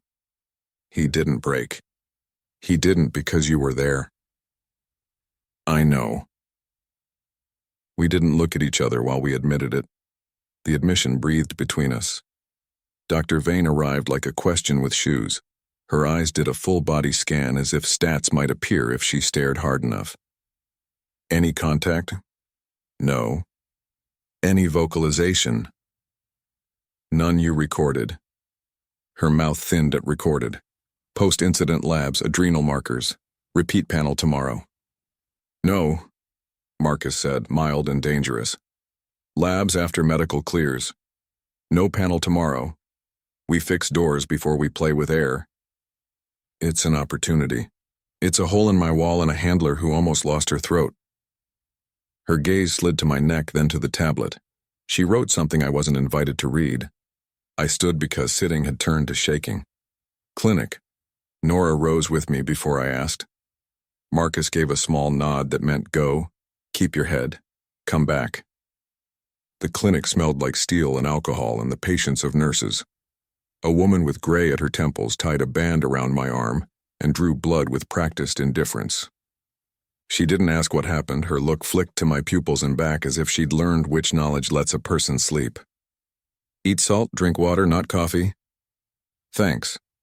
We took the long corridor that avoided 7. The hum underfoot settled into its usual key. At the bend by 9, I paused. He was at the glass, not prowling, the coiled stillness of a force that had chosen, for this moment, not to move. His eyes found me with the steadiness that had been the only steady thing inside the last 10 minutes. I didn't step closer, I didn't lift my hand, I let the look happen. He did the same. It felt like breathing without lungs. Nora tugged my sleeve, gentle. Home. Home. On the street, Rain finally decided to try. The bus smelled of damp coats and tired commuters and the edge of thunder. Under it, the thread of pine and heat tugged like a promise. In my apartment, I ran cold water over my wrists until the buzzing left my bones. My notebook waited like a quiet witness. I wrote until the words stopped resisting. Lzander came through a door that shouldn't have let him through. He chose me. 9 stopped him without leaving his cage. The command in my head wasn't noise or speech. It was direction. Down. Stay. I obeyed. I put my back to the glass and didn't die. I'm not proud of the relief in that sentence, but it is true. I wrote the part I didn't want to. When he reached for me, the answer rising in me didn't belong to training. It belonged to a bond I haven't agreed to and can't deny. Nisa didn't ask. She pushed. He told her to wait, and she did. That should scare me. It doesn't.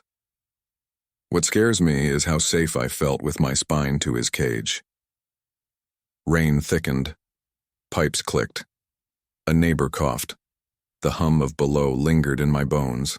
Over it, another rhythm laid itself down, slow and certain, like a promise someone intended to keep. Soon, Nissa breathed, the shape of a word rather than the word itself. Not yet, I answered, and for once the door inside me didn't protest the delay. It waited with me, breath even, the world 1 inch closer to a moment none of us were ready for, and coming anyway. The day after lockdown felt like a hangover the building couldn't shake. Lights ran a notch too bright. Doors shut with that extra inch of authority that pretends to be safety. Every shoe on concrete sounded like a decision. Marcus posted a revised schedule at the desk. Patrols doubled back on themselves. Hardware checks stacked like sandbags. At the bottom, a new line waited. Controlled transfer window under review. Nora set a coffee by my elbow and kept a finger on the lid until I took it. Head. Functional. Not the same as fine. It'll do. We spent the first hour in interviews that weren't called interviews. A safety officer asked me to describe the 3 seconds between Lzander's reach and the change in the alarms. I gave distances, positions, colors. He tried to ask about scent. Marcus shifted his weight and the officer decided distance mattered more. Back on the floor, Seven's door wore fresh braces that looked like warnings more than metal. Lzander lounged with a shoulder to the wall and a mouth that had forgotten how to be kind. You still smell like weather. I kept moving. Maps lie when storms move. The witch in iron cuffs smiled up at her favorite ceiling screw as if it had finally told her the joke. The vampire opened his eyes when my reflection crossed his glass and let the corner of his mouth tilt half a degree, a blade pretending to be a smile. In 4, the boy sat cross-legged watching the seam he had polished with pacing, hands opening and closing in slow rhythm, a sleepy heartbeat. At 9, the glass returned my face before it gave me his. He was already turned toward the door, as if he had measured my steps and chosen the angle of his body to meet them. Heat on his side reached skin without warming it, only reminding nerves they had jobs. Time on, do not engage. Breath found its count. In 4. Hold 1, out 4, hold 1. He didn't move and the room still felt like approach. The low sound at the bottom of his breath hovered, not yet a note, only the promise that notes exist. The PA chirped and cut off, Marcus in my ear, lower than usual. Engineering's tracing the D-block fault, keep your loop tight. 9's gaze slid from my face to my hands and back. The thread in my head tugged, not a word. Direction. I held the line. The line held me. Exit on mark. Back in inches, Seal sighing, Nora pressing a bottle to my palm until the plastic complained. Dr. Vane intercepted us with a tablet that looked like good news, would have looked if she believed in it. Audio response, low frequency, 10-minute exposure, primary handler present. Not today, Marcus answered, and harmless. We don't test while engineering is still figuring out what's broken. It's an opportunity. No, Nora said. Vane pivoted to me like I was a lever. You maintained under stress. That gives us room. Room for what? Output shaping. Nora almost laughed and didn't. Marcus took the kind of breath a person takes before telling a room he won't move. Review tomorrow after the audit. She didn't agree. She didn't argue. Which meant the argument had already moved somewhere without microphones. We hid in the break room while the machine tried to turn burnt beans into comfort. Nora set 2 apples on the table like bribes for our bodies and slid a slim folder across to me. The cover had the color of paperwork that should not exist. Inside, 3 pages wore black bars like uniforms. My name lived in the header, in the precise font of institutions that prefer stamps to signatures. Halfway down page 2, neonate placement approved, out-of-pack relocation advised, custodian contact, Vaney, Callista. My mouth went dry. Where did you get this, oh? Someone left it where I could find it. Who? I didn't ask in case they answered. I stared at the line until the letters felt fake, then real, then worse. I think they bound me, I said. I think she helped. I think so too. What do I do with that? Don't bleed in front of her, not today. We took a second loop because bodies need proof they still exist inside the story. At 7, Lzander watched the camera instead of me.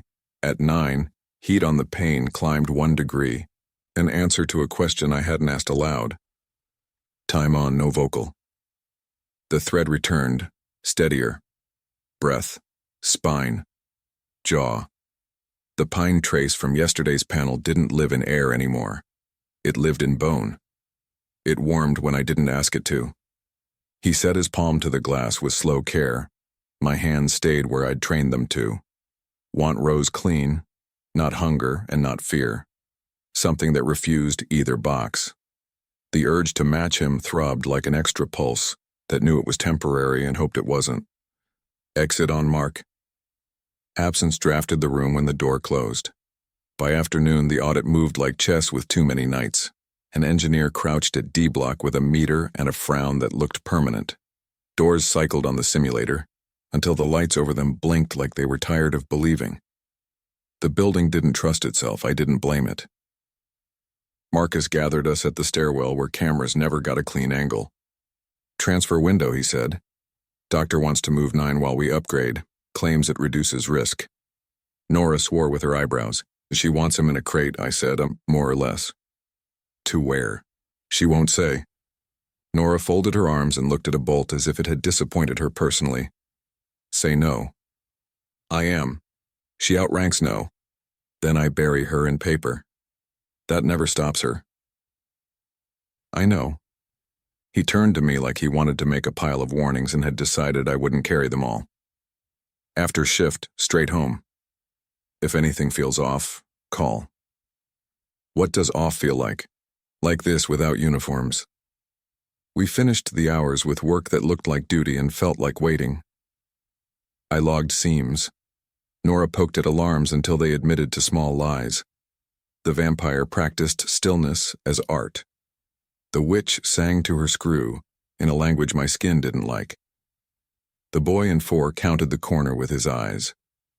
Last session at 9, the heat through the pane read like a hand near my shoulder. He stood close enough to make glass pretend to be thinner. Time on, do not engage. Breath, stare, distance. The thread tightened into a line, not a leash. A thrown rope, not landing in my palm whether I wanted to catch it or not.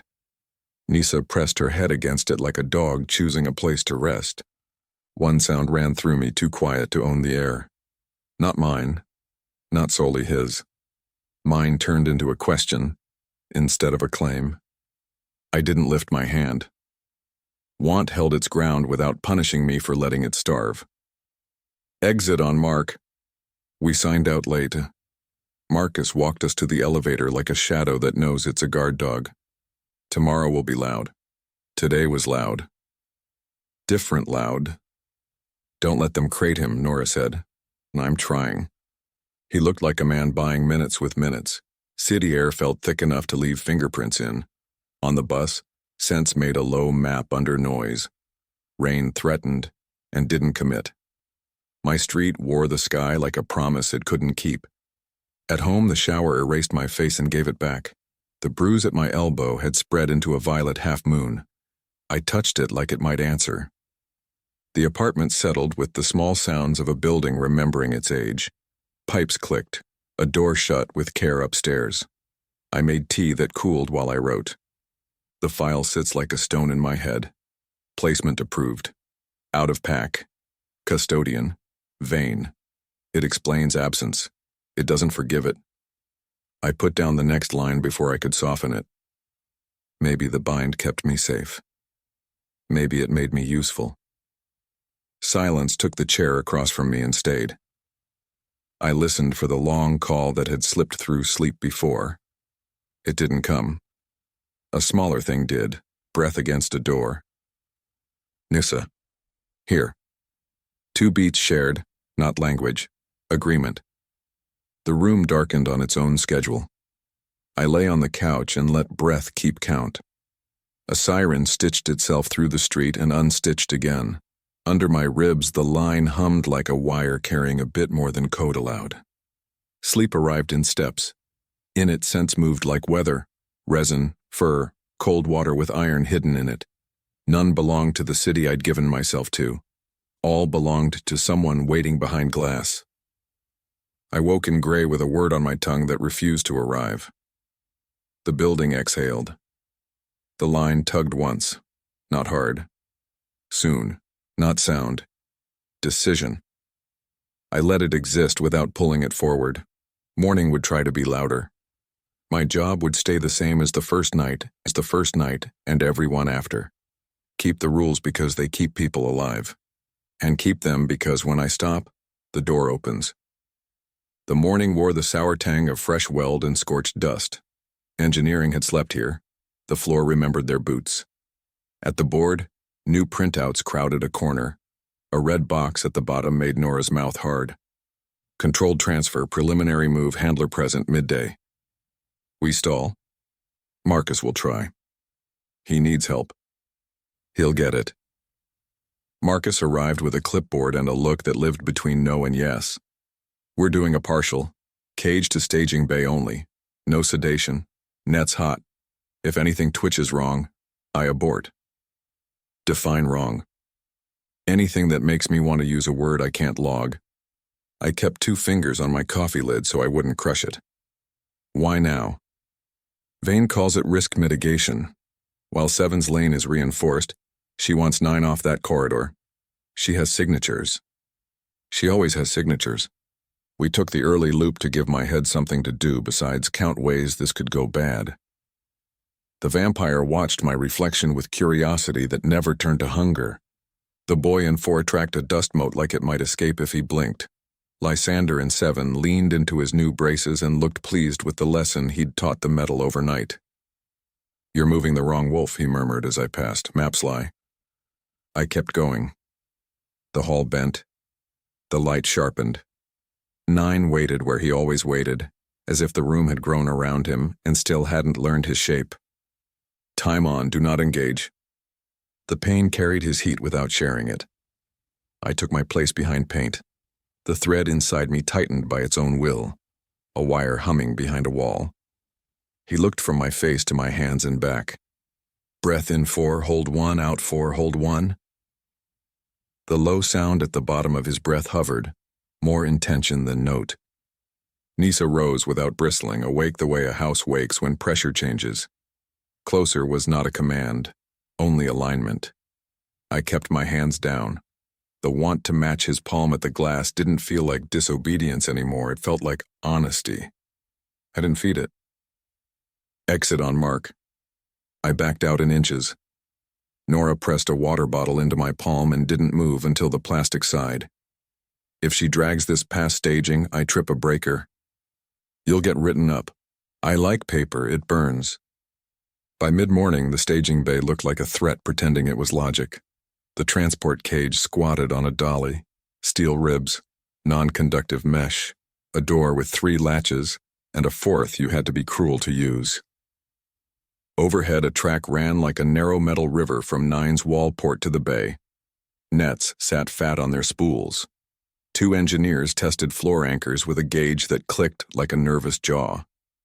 Dr. Vane inspected the cage the way a sculptor inspects marble. No pharmacology. We need a clean profile. Handler within 4 meters. 10-minute cap. She wants a miracle without fingerprints, Nora breathed. Marcus checked his watch. We do this or we don't. Decide. The decision had been made when they printed the forms. I stripped interference until my hands felt like tools. The anteroom hissed. The inner door drew its old line in the air. 90 seconds to move, Marcus said in my ear. I'm on the kill switch. The seal kissed shut. He turned toward me without hurry, and the room shrank to what mattered. The exterior port split along a seam I'd never seen open, revealing a narrow throat meant to swallow a body only if it was willing. 2 handlers in riot gear rolled the cage into place and raised the guide bar at shoulder height. Everything in me wanted to tell him the truth. That throat was a lie. That door never had a right to exist. Nisa pushed a warning against my ribs.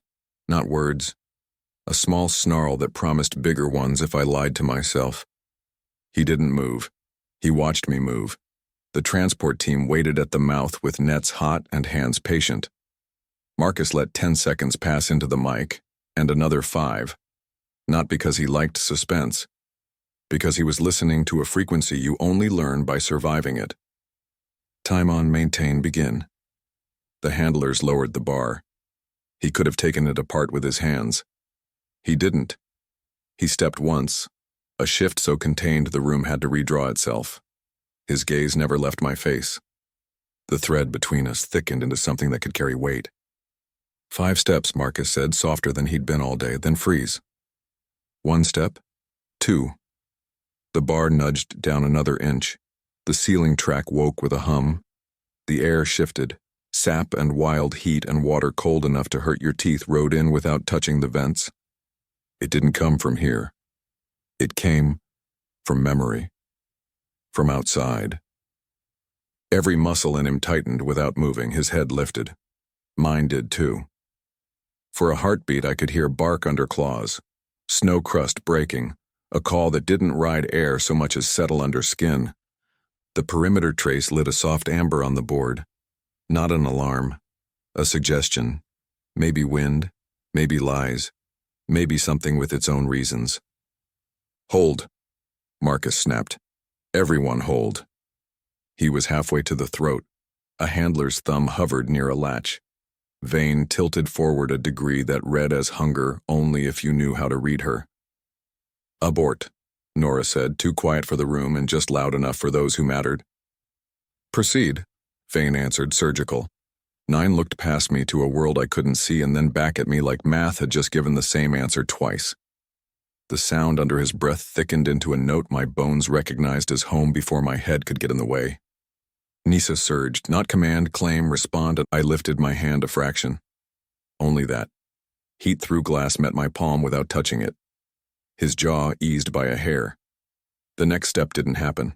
The bar stayed where it was. The hum held. Vane didn't blink. You see the effect continue. You move him into a cage you can't hold, you won't choose the outcome. Nora said to air that had never learned. Science doesn't change because the wind does, Vane returned. Survival does, Marcus said. Abort, reset. He didn't offer a technical reason. He used rank and fear and the part of the job that doesn't apologize. The cage team looked relieved in a way they didn't have to hide. Vane's mouth flattened like a ruler. We reversed the sequence, the bar rose. The hum died. The throat read as wall again, as if it had never been otherwise. He didn't pace. He held still the way a storm holds still over water, because the water isn't ready yet. Exit on mark. Outside, the air felt thin after the pressure in there. Nora walked me to the far end of the hall, past the camera's clean angle, and handed me a folded paper towel with a smudge of grease. Like the stain could stand in for all the words she couldn't use. He smelled them. I did too. How many? Enough to wake the part of me that counts teeth by sound. If a pack is that close, they already know what this place smells like. At the desk, Vane intercepted us, patient by choice. We proved handler-mediated inhibition in motion. Next window, short-range movement. You mean try again when whatever is outside is closer, Nora said. External variables do not change the science. They change who gets to walk away, Marcus said. We're done today. She gave him a smile too small to be called a smile and left with her tablet hugging numbers like a secret she loved more than air. Afternoon sent me to the clinic for the tubes they kept harvesting as if truth lived in red. The nurse with gray at her temples slid the needle in without conversation, taped gauze with the kind of care that knows where care matters, and gave me water that tasted like pennies and not fainting. I wanted to be brave enough to go home. I wanted to be smart enough not to. I split the difference and sat in the break room while the machine blinked ready, like readiness was a virtue. Nora set a small metal disc on the table. A tree or antlers was stamped into it, depending on whether your eyes wanted roots or points. Found it in a duct by D-block, she said. Could be nothing. Could be a calling card. It doesn't look like vein. It looks like outside. I ran my thumb over the lines until the metal warmed. Nisa made a sound that wasn't language. Recognition shaped into quiet. Keep it, Nora said, or burn it, I won't decide. Marcus should see. Marcus shouldn't get written up for the number of things he didn't notice today. We finished the last loop on legs that had learned stiffness. The vampire pretended indifference. The witch slept smiling, a secret into the screw. The boy in 4 traced a pattern on the floor with one finger. A private rune. Lzander, watch me without tapping the glass. At 9, evening thinned the light to honesty. He stood close enough for the pain to remember heat. I took my place and held the rope of rules because rules keep people breathing. The thread between us tightened, not a leash. A line thrown across distance we both pretended belonged to the building instead of us. No words, only shape. My name, not spoken, known. His, not given, understood the way a mountain understands its river. A thought reached me the way weather reaches a field. Soon. Nisa didn't bristle. She lay down inside me with her head up, watching a door she expected to open. I breathed in 4, held 1, out 4, held 1, until breath was a path I could walk with my eyes closed. Exit on mark. I left knowing the air would not forget me as fast as it had yesterday. Marcus walked us toward the elevator, a step behind like a shadow that remembers it is a guard. Tomorrow, Nora said. Keep her away from throats that pretend to be doors. I'll try. Try harder. He didn't argue. The elevator shut us into soft metal and cables. On the street, rain finally did something honest. Bus windows wore it in fine lines. Under damp wool and brake dust, the pine lay like a thread drawn across a map I hadn't learned yet. At home, cold water made my wrists remember who they belonged to. The metal disc sat on the table like a coin I didn't know how to spend. My notebook opened itself under my hands, and they tried to move him. He moved because I stood where rules put me. He stopped because something outside breathed the same air that lives under my ribs. The door in the wall pretended it had a right to exist. He looked at me and chose not to walk through it. I wrote the lines I had been avoiding, and if a pack is close, the world upstairs has already changed. If Vane tries again, she'll call it data. If I step aside, it will be a lie we both tell at different volumes. The apartment settled like a tired animal. Pipes ticked themselves cooler. A neighbor turned water on and off. Nisa lay quiet with her eyes open. Soon she breathed. Not yet, I answered. Agreement isn't peace, it's timing. I turned out the light and let the count steady. The line hummed under my ribs like a wire the building hadn't planned for. Outside, rain moved across the city with the confidence of old rules. New ones waited under glass, patient as teeth. The morning wore the sour tang of fresh weld and scorched dust. Engineering had slept here, the floor remembered their boots. At the board, new printouts crowded a corner. A red box at the bottom made Nora's mouth hard. Controlled transfer, preliminary move, handler present, midday. We stall. Marcus will try. He needs help. He'll get it. Marcus arrived with a clipboard and a look that lived between no and yes. We're doing a partial. Cage to staging bay only. No sedation. Net's hot. If anything twitches wrong, I abort. Define wrong. Anything that makes me want to use a word I can't log. I kept 2 fingers on my coffee lid so I wouldn't crush it. Why now? Vane calls it risk mitigation, while Seven's lane is reinforced. She wants 9 off that corridor. She has signatures. She always has signatures. We took the early loop to give my head something to do besides count ways this could go bad. The witch smiled at her ceiling screw, like it had finally told the right joke. The vampire watched my reflection with curiosity that never turned to hunger. The boy in 4 tracked a dust mote like it might escape, if he blinked. Lzander and 7 leaned into his new braces and looked pleased with the lesson he'd taught the metal overnight. "You're moving the wrong wolf," he murmured as I passed. "Maps lie." I kept going. The hall bent, the light sharpened. 9 waited where he always waited, as if the room had grown around him and still hadn't learned his shape. Time on, do not engage. The pain carried his heat without sharing it. I took my place behind paint. The thread inside me tightened by its own will, a wire humming behind a wall.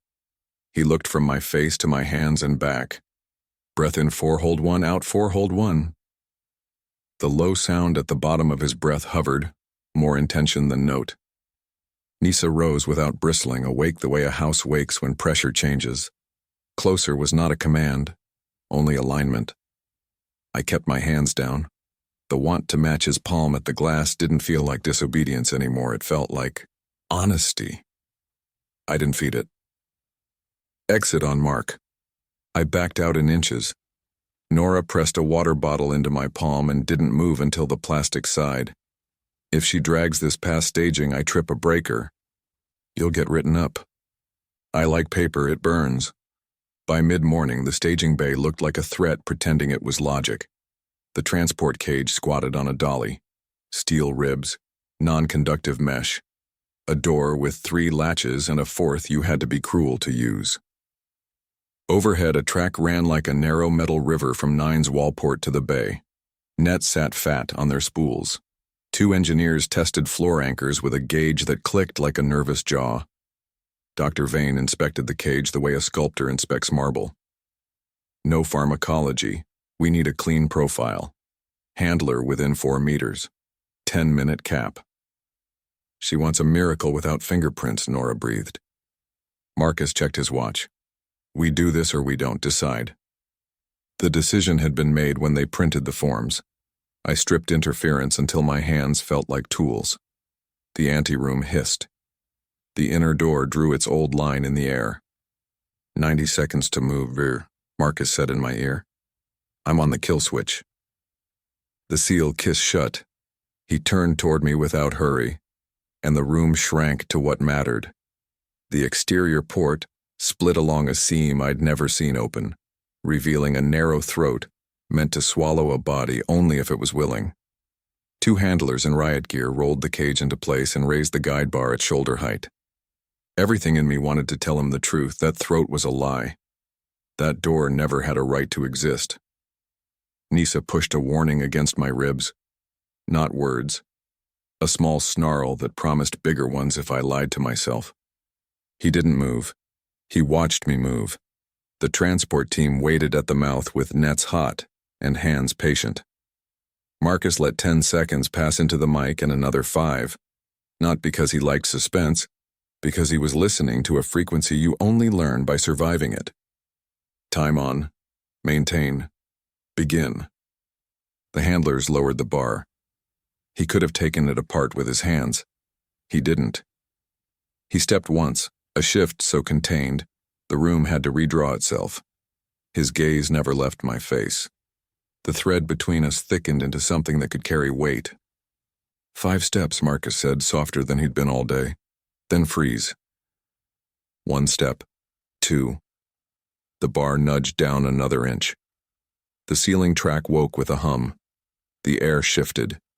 Sap and wild heat and water cold enough to hurt your teeth rode in without touching the vents.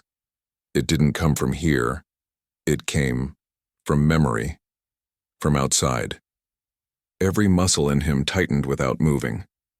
His head lifted. Mine did too. For a heartbeat I could hear bark under claws, snow crust breaking, a call that didn't ride air so much as settle under skin. The perimeter trace lit a soft amber on the board. Not an alarm, a suggestion, maybe wind, maybe lies, maybe something with its own reasons. Hold, Marcus snapped. Everyone hold. He was halfway to the throat. A handler's thumb hovered near a latch. Vane tilted forward a degree that read as hunger only if you knew how to read her. Abort, Nora said, too quiet for the room and just loud enough for those who mattered.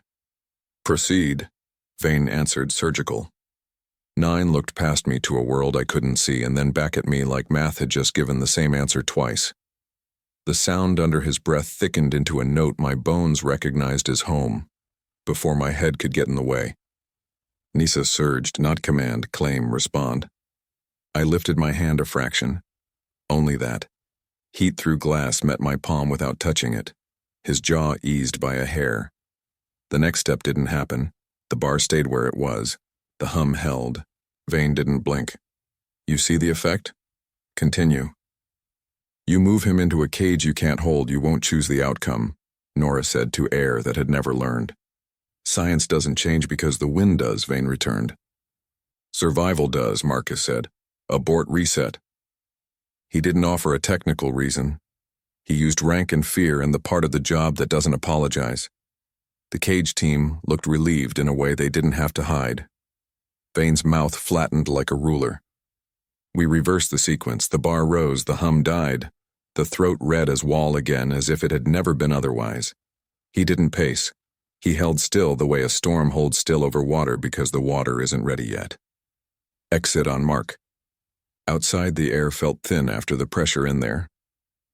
Nora walked me to the far end of the hall, past the camera's clean angle, and handed me a folded paper towel with a smudge of grease, like the stain could stand in for all the words she couldn't use. He smelled them. I did too. How many? Enough to wake the part of me that counts teeth by sound.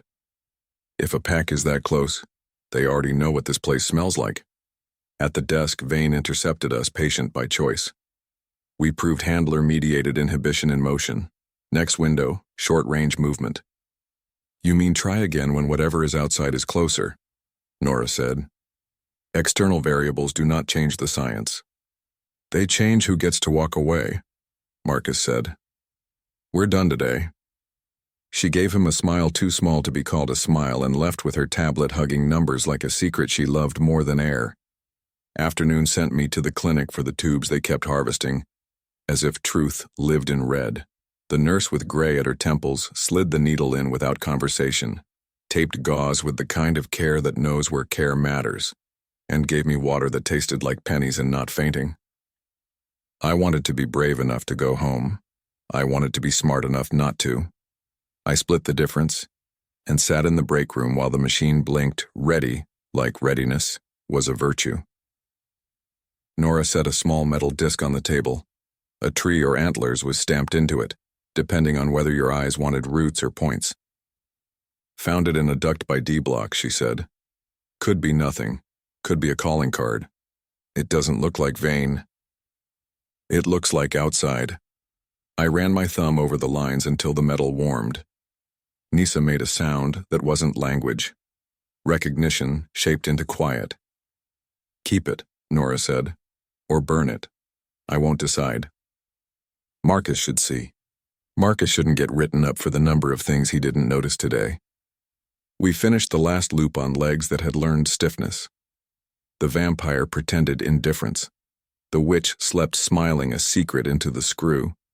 The boy in 4 traced a pattern on the floor with one finger, a private rune.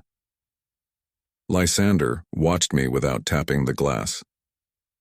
At 9, evening thinned the light to honesty. He stood close enough for the pain to remember heat.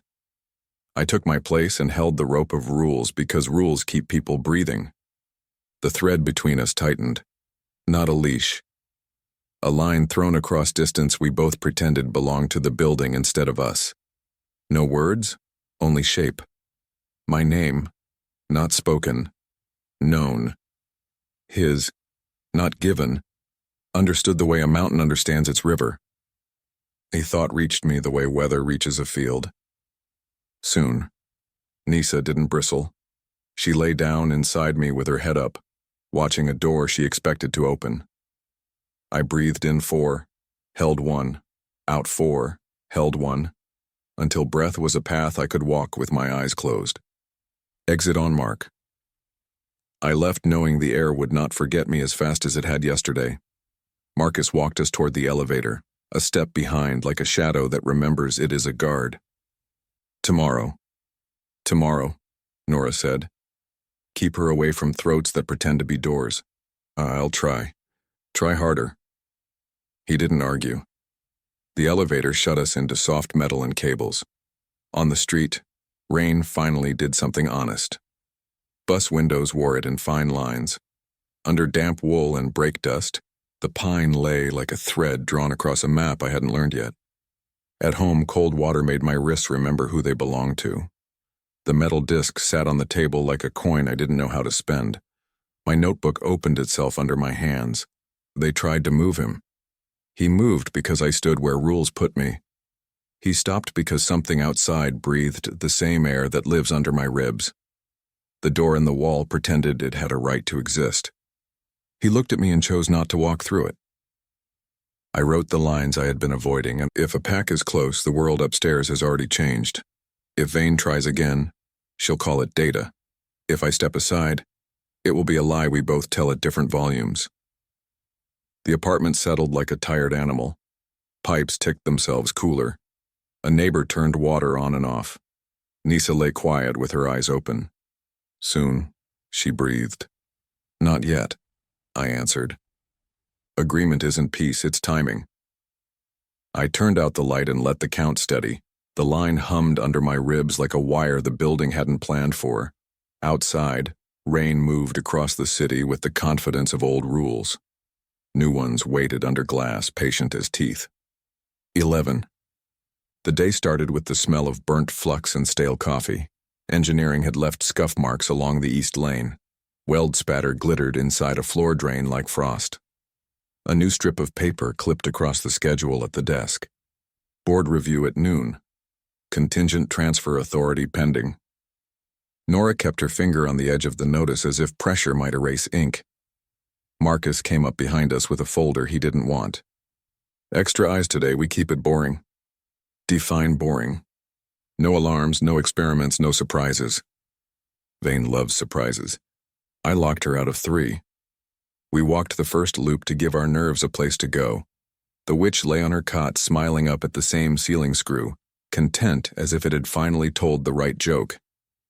The vampire's eyes followed my reflection with the concentration of a surgeon who enjoys precision more than blood.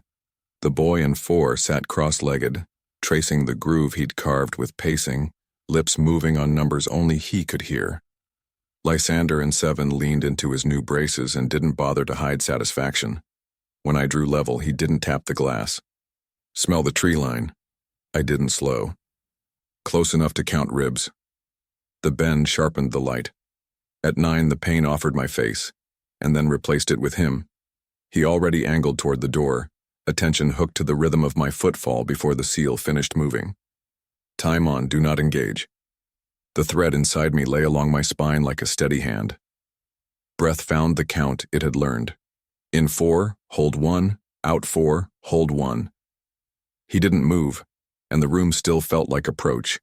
Heat from his side of the glass reached my skin the way a stove warms a winter kitchen without touching your hands. Nisa woke without bristling, the calm that comes when a house feels the pressure drop before a storm. Closer wasn't a word. It was direction. I kept my feet on paint. The want to match his palm sat honest under my skin. Honesty wasn't permission. Exit on mark. The absence that followed felt like the space your jaw keeps searching after you break a habit. Nora pressed a bottle into my hand. He's holding for you harder than yesterday. I'm holding harder too. Keep doing both. The board review started early. 2 suits with polite shoes shadowed Dr. Vane while she pointed at doors and named them outcomes. Marcus walked a step behind, legal and solid. At the desk, one suit asked for risk posture. Marcus said redundant, layered, conservative. Vane said responsive, agile, adaptive. None of the words matched once wolves entered the sentence. When they moved on, Nora tipped her head toward the stairwell. We slid behind a stack of conduit where the camera hated the angle. She pulled a worn card from her pocket and opened a utility panel I hadn't known had a lock. Archives cache. Old scraps the index pretends don't exist. Why show me? Because you stopped lying to yourself about who you are. And because you should know who decided first. She lifted 2 folders. One wore the gray of honest dust. The other, the wrong green of things that avoid daylight. Inside the green, the symbol from the duct token stood in black wax. Tree if you wanted roots, antlers if you wanted points. A title sat like a stone. Lunar bind, anchor, and mask. A margin note in a neat hand I recognized before my mind admitted it. Custodian protocol. Infant placement off-pack. Olfactory mask renewal every 7th year. Anchor token stored external to subject for safety. The signature at the bottom didn't need to be read. Callista Vane. Nora let me stand with it until my breath found itself again. She'll call it protection. She bound me and hid the key. She hid a key and left others where the right noses could find them. Which noses? Yours, theirs. The man behind the glass who keeps not breaking the world when you ask him not to. We closed the panel. Above us, the board review performed oversight for cameras, the way storms perform distance for people who have never stood in a field. The second loop lived closer to the skin. Lzander watched without speaking. The witch whispered to her screw. The vampire looked amused. The boy in 4 held the corner with his eyes like walls would fall if he blinked. At 9, heat through the pane spoke a language my body understood. I took my mark. The thread went from thread to line, weight-bearing now. Not a leash. A connection tossed across a gap we were still pretending belonged to the building. Nisa pressed her head against it like a dog choosing a place to rest. A shape moved through me, too quiet to claim air. Not mine. Not solely his. A syllable, the shape of welcome. Want did what it does when it learns it isn't command. It waited. Exit on mark. On the way back, a draft slid out of the east vents that didn't belong to machines. Sap, cold water, distance that knew my bones. Marcus met us at the corner, jaw set. Perimeter traces flirting, not an alarm, not nothing. We keep the suits upstairs and the experiments off. Tell her that. I did. She doesn't hear no. She hears paperwork. I filed more. Dr. Vane chose the break room like a pulpit. She stood by the machine that makes coffee taste like burnt decisions and smiled without warmth. Audio response at 16 Hz, 2 minutes, primary handler present. We can show the board something measurable. No, Marcus answered, harmless. We're not throwing stones at a nest when birds are circling. Metaphor doesn't change data. Data doesn't bury your dead. Her eyes found mine. You stabilized him under movement, you can do it under sound. Nora moved half a step into the space between us. Pick a hill with fewer ghosts. We'll revisit, Vane said. She revisited later when the suits were gone and signatures had slid across a message we hadn't seen. Marcus had been called upstairs. The console tech waited for the word that paid his rent. Now, Vane told him. 16 Hz, minimal amplitude, 10 on, 20 off. Handler in position. Nora's look held 2 sentences. Don't. I'm here. I stepped into the anteroom because if I didn't, she'd replace me with someone more expendable. The seal kissed shut. He was already close, attention tight. I found the paint and the rope. The speaker in the ceiling would have been silence to human ears if human ears were the only audience. The first pulse arrived like pressure from the inside out. My teeth ached. The skin along my forearms learned the shape of wind. Across the glass, a tremor went through his shoulders and vanished.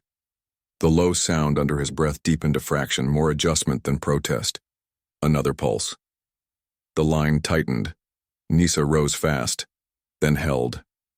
Instinct to answer pressure with movement hit and passed. He took one step toward the pane and stopped, without touching it. 2 minutes, Nora said into the mic, level and bored. Handler is green. Silence.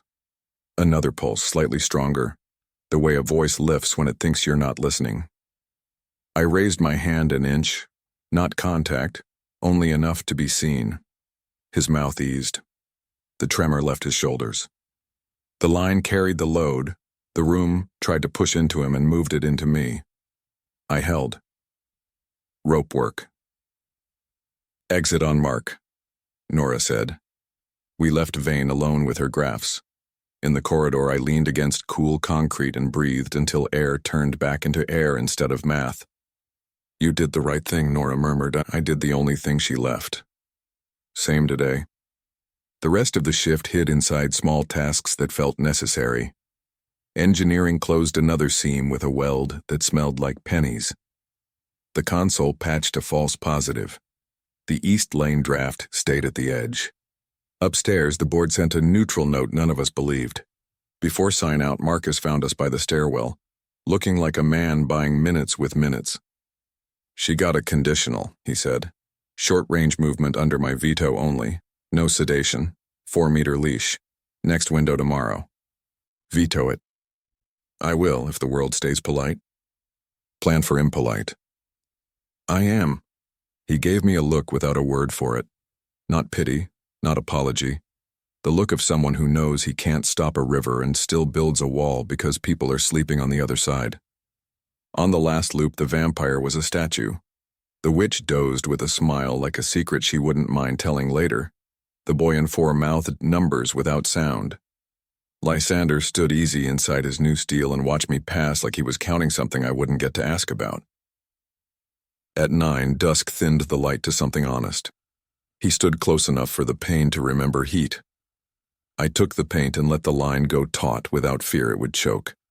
A thought crossed the space without asking permission.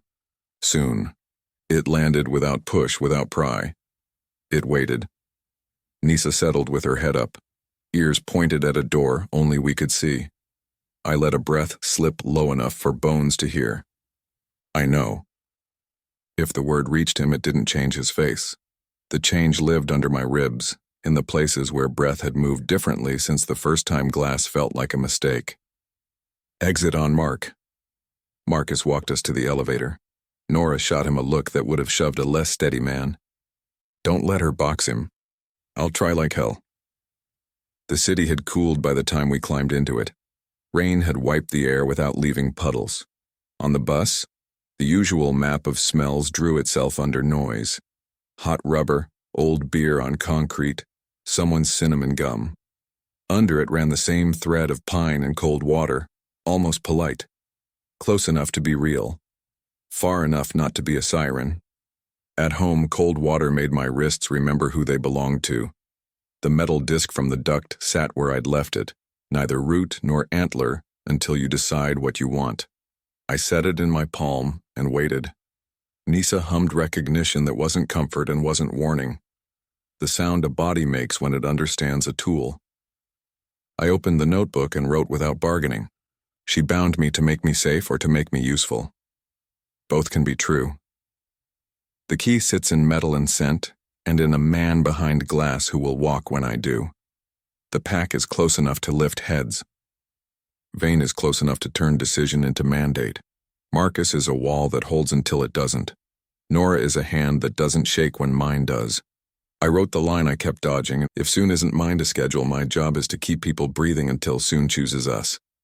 When it does, I cannot be surprised by the door opening, only ready to stand where I said I would. Across the courtyard, lights went out by rows until the night learned its size. Pipes clicked themselves cooler.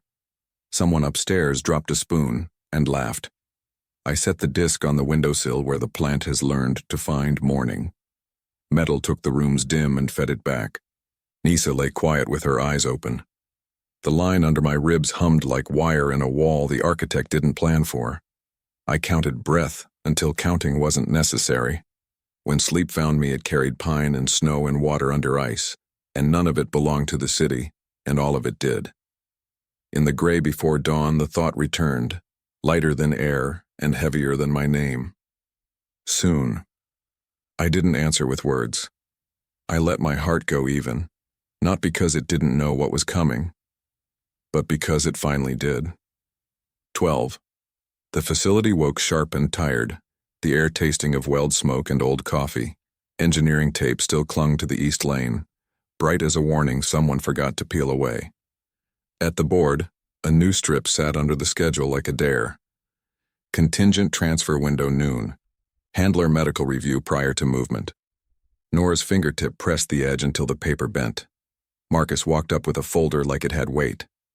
Short-range move is on the table, he told us. My veto, 4-meter leash, no sedation, and the doctor put a health check on you first. What kind? Nora asked. Routine, Marcus tried. In theory. Nothing Vane marks as routine stays routine. We walked to the first loop to put energy somewhere useful.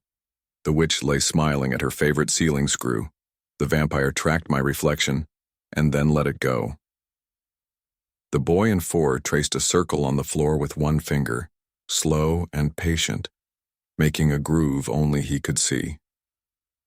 Lzander in 7 leaned on his new braces and watched, mouth relaxed like he'd taught Steele a lesson. When I neared, he didn't bother with the glass tap. You smell less like a secret, he murmured. Walk, Nora told me. The kiosk by 9 pinged even before the seal finished moving. He was already angled toward the door, attention set. Heat lifted off the pane without warming it. I took the paint, breath settling into the count that had become a path. In 4. Hold 1. Out 4. Hold 1. Time on, Marcus in my ear. Do not engage. He didn't move, and the room still felt like a step closer. The low sound at the base of his breath hovered. Not a note yet, only a promise that notes exist. Nisa woke without bristling, a steady alertness, a house feeling pressure change. Closer wasn't a word. It was a direction under the skin. My hand stayed down. Want did what it does when it learns it isn't a command. It waited. Exit on mark. The absence that followed felt like a habit my body kept reaching for. Nora pressed a bottle into my hand and watched until the plastic sighed. Clinic, Marcus said. Now. The nurse with gray at her temples had a tray lined with vials and a small ampule in a foam slot. The label used neutral words that meant less than they wanted to. Vitals panel and a prophylactic, Dr. Vane announced from the doorway, tablet bright. Handler exposure has been elevated. We keep you stable. What is it? Nora asked. Histamine control, mild endocrine support. The ampule had the wrong smell for anything that called itself mild. Metal and cold earth and a sweetness that wasn't from this room. Nisa recoiled like a hand from a hot pan. The disc in my pocket warmed. A tiny coin remembering heat. No injections today, Nora told her. Not a request, Vane answered. We renew masks when indicated. Protocol. The word hit the room like a stone. Renewal. Every 7th year. Anchor tokens stored external to subject for safety. The neat handwriting from the file in the hidden panel rose up like a ghost between us. It will suppress her, Nora said, quiet and clean. That is the point. You did this to her as an infant. You won't do it again. I kept her alive, Vane returned. You're welcome. The nurse didn't move. She watched the corners of our mouths, not the tray. Marcus's voice in the doorway carried gravel. If this is optional, it's deferred. If it's not, it goes through me. Board authority covers handler prep, Vane said. And incident authority covers me, Marcus replied. I'm exercising it. Alarms didn't sound, but the building changed key under our feet. Through concrete and air, something outside breathed sap and cold water and distance. The East Lane monitor chirped a patient amber on the desk I couldn't see. The hair along my arms knew before my mind did. He knew too. Across the corridor, heat on the glass shifted. The hum inside 9 rose by a degree, a note thickening. Not anger. Answer. A thin tone laced the clinic speakers as the system pinged the perimeter again, then again. then decided the world hadn't ended, and went back to pretending not to care. The ampule stayed on the tray. My pulse climbed without panicking. Later, Marcus said. We are not dulling the only break the subject responds to while we have unknowns on the fence. Vane's mouth flattened like a ruler. You will document your refusal. I will write a poem about it. She left without slamming the door. The nurse taped gauze over the blood draw with the kind of care that knows where care belongs and slid the tray back into its drawer with relief that didn't ask permission. On the way to the floor, Nora's hand brushed the pocket where the disc sat. Don't let her touch you with that needle. I heard you the first time. I needed to hear me again. The corridor felt thinner. Seven's braces wore new weld like fresh scars. Lzander watched me without the smirk. Trees, he breathed, almost to himself. At 9, the pain remembered my face and then returned me to the person it belonged to. I took my mark. The line inside tightened from thread to cord. Weight-bearing, not leash. Bridge. The low sound under his breath deepened a fraction. Nisa leaned into it, steady as a head resting against a hand. Time on, Marcus said. Maintain. I lifted my palm an inch, not enough to touch glass, enough to exist. His jaw eased by the smallest margin. The monitors in the corridor flattened into calm, like the room knew how to breathe again. Exit on mark. We made it back to the desk in time for the board's polite voices to start asking about risk, posture, and polished words. While Marcus gave them layered and conservative, the East Lane draft slid out of the vent and wrapped the ankles of the corridor. Sap, cold water, fur in the mind like a memory instead of a smell. Nora's whisper barely moved air. They're close. They're learning us, I answered, and didn't know if I meant the pack or the part of me that had stopped pretending. The noon window arrived like a guest we weren't going to feed. The staging bay stood ready in its neat cruelty. Dolly, mesh, guide bar, anchors. The throat behind 9's panel waited, thin and wrong. Vane's team lifted their nets like they were doing something clean. No movement, Marcus called. Perimeter is flirting. We're not giving anyone a parade to watch. Board-authorized study time, Vane replied through the console. Short range, 4 meters only. I'm not moving him into a metal throat while the outside counts the rhythm of our doors. We lose opportunity. We keep people breathing. The net techs looked at the floor and found good reasons to keep looking. The amber on the board pulsed, stayed amber, and called itself neutral. Vane backed off with a smile that wasn't made for humans. We burned the afternoon with small work. Engineering replaced a sensor head that had been lying for weeks. The witch slept on her back with her mouth open like a child. The vampire played statue until I forgot he was there, which meant he was doing it well. The boy in 4 finally stood and walked once around his room like a pilgrim finding proof. Lzander tapped once as I passed. Soon, he breathed. Make sure your choices belong to you. Yours do. I tossed back and didn't wait for his answer. The last session at 9 held the weight of a room that understood days aren't equal. Evening thinned the light into something honest. He stood close enough for the pain to remember heat. I took the paint and the rope of breath and let the line go taut without fear. A thought crossed the space and didn't ask permission. Soon, it didn't carry push the way it had on the day of the lockdown. It landed like a shared plan. Nisa rose and settled, ears pointed at a door only we could see. I let a word slip low under microphones down where bones keep secrets. I know. He didn't change expression. The change was in me, in the place where breath touches spine. For a beat, I could hear water under ice and pause finding bark that wasn't here. Exit on mark. Marcus walked us to the elevator even though his board wanted him elsewhere. Nora held the doors a second longer than necessary, like she could press the day shut with one palm. Tomorrow they'll try again, she said. Then tomorrow we hold again, Marcus answered. Make sure your wall still stands. It will until it doesn't. I plan to be stubborn about the schedule. The city above had washed itself cool and clean. On the bus, brake dust and wet wool and the bright lift of someone's orange peel filled the aisle. Under it, Pine walked the length of the coach like a polite ghost. Not warning. Presence. At home, I set the disc on my palm and let it warm. The stamped lines could be a tree if you wanted roots, antlers if you wanted points, tool if you wanted freedom. Nisa hummed recognition, not comfort, not warning. The sound bodies make when they understand a lever. I opened the notebook and they tried to renew the mask. They called it routine.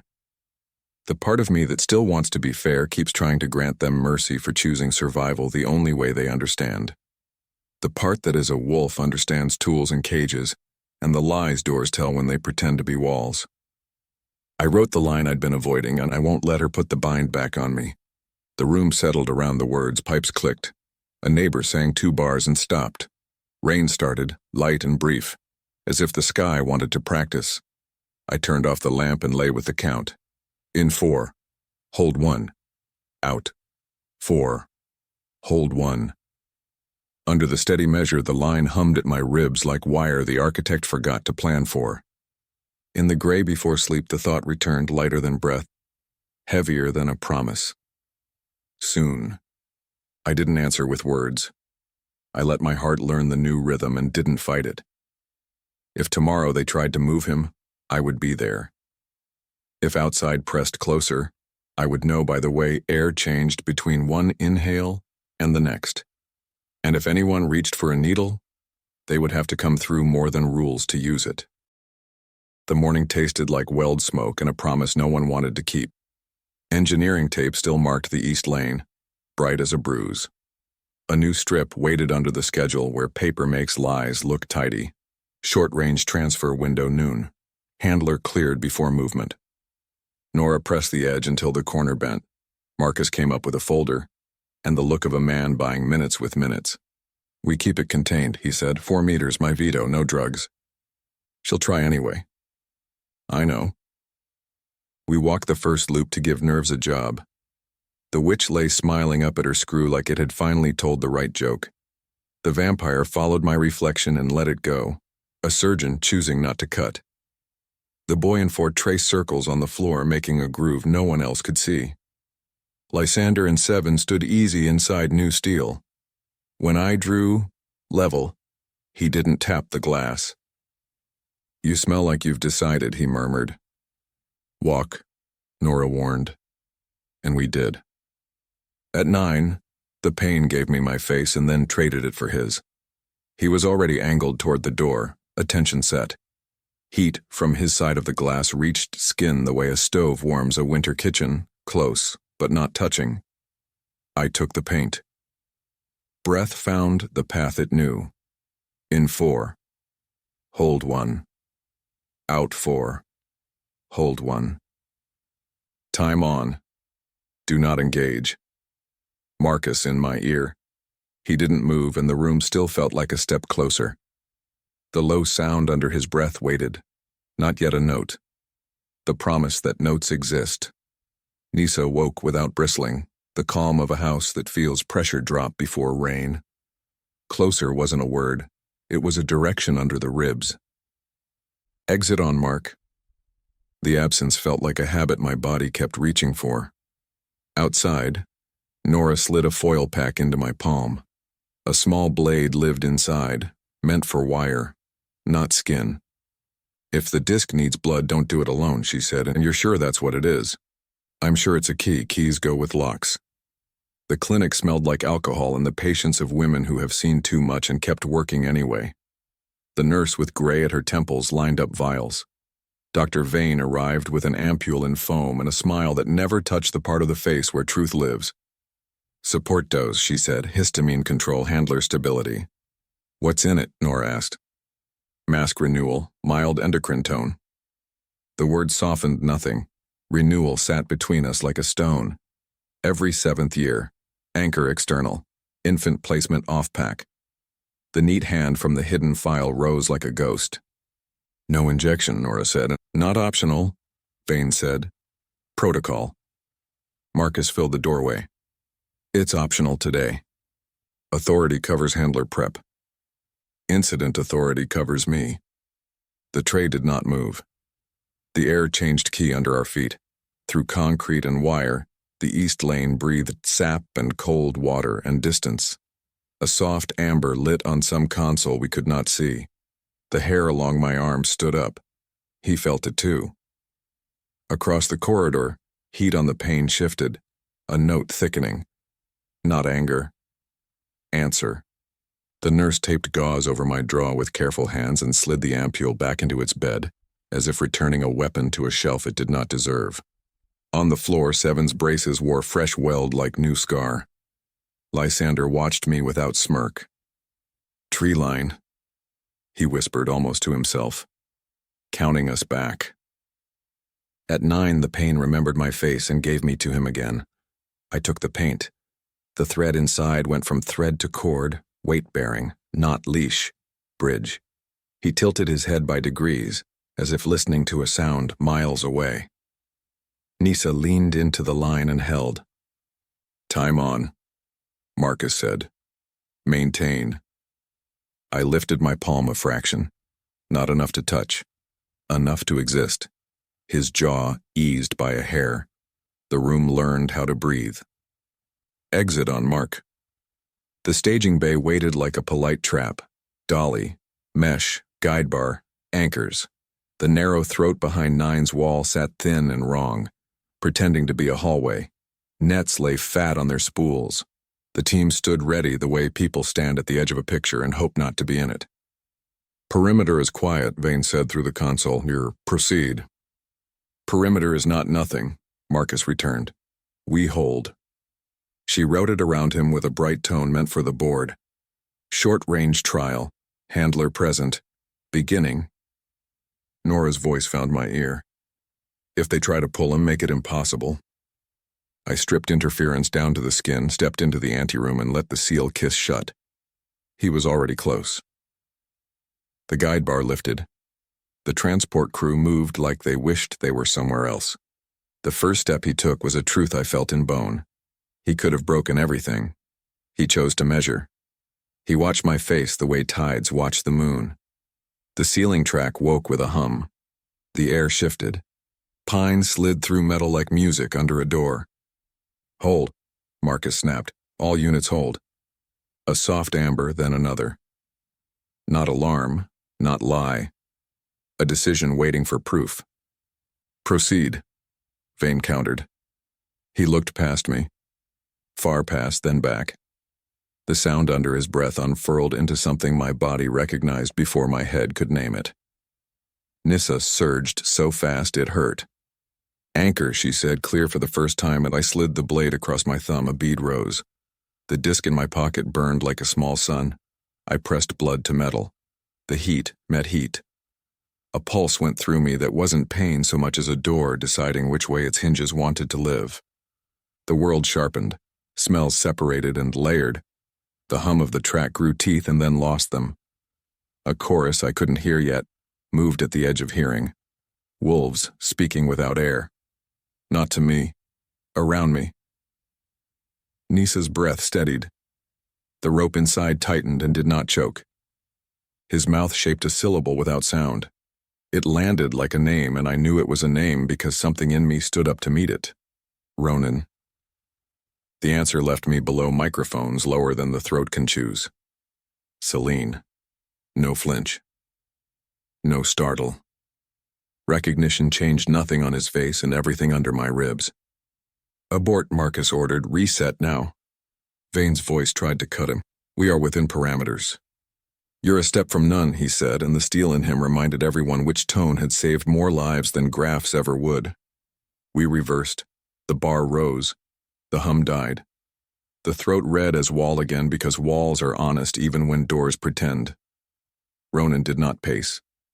He held still, with the patience of weather. Outside, Nora caught my wrist and stared at the cut. You did it. Enough to hear around me. Not them yet. Not them yet. Vane met us at the desk with a smile that knew too much. You responded under movement without pharmacology. Excellent. You almost lost your trial, Nora said, and almost is where risk learns. Marcus spoke over both of them. No more attempts while the fence breathes. Board can call me. I'll repeat myself. The rest of the day pretended to be work. Engineering replaced a sensor head that had lied for weeks. The witch slept like a child. The vampire practiced art. The boy in 4 stood and stood again, like a pilgrim testing a path. Lzander tapped once when I passed. Names matter. Do yours, I said. Soon, he breathed, and yielded the quiet back to us. Evening thinned the light to honesty. At 9, I took the paint and let the cord go taut. A thought moved across space and asked nothing. Soon, it carried no push now. It felt like a plan that had learned patience. Nisa settled with her head up, ears pointed at a door only we could see. I let a word slip where bones keep secrets. I know. He didn't change.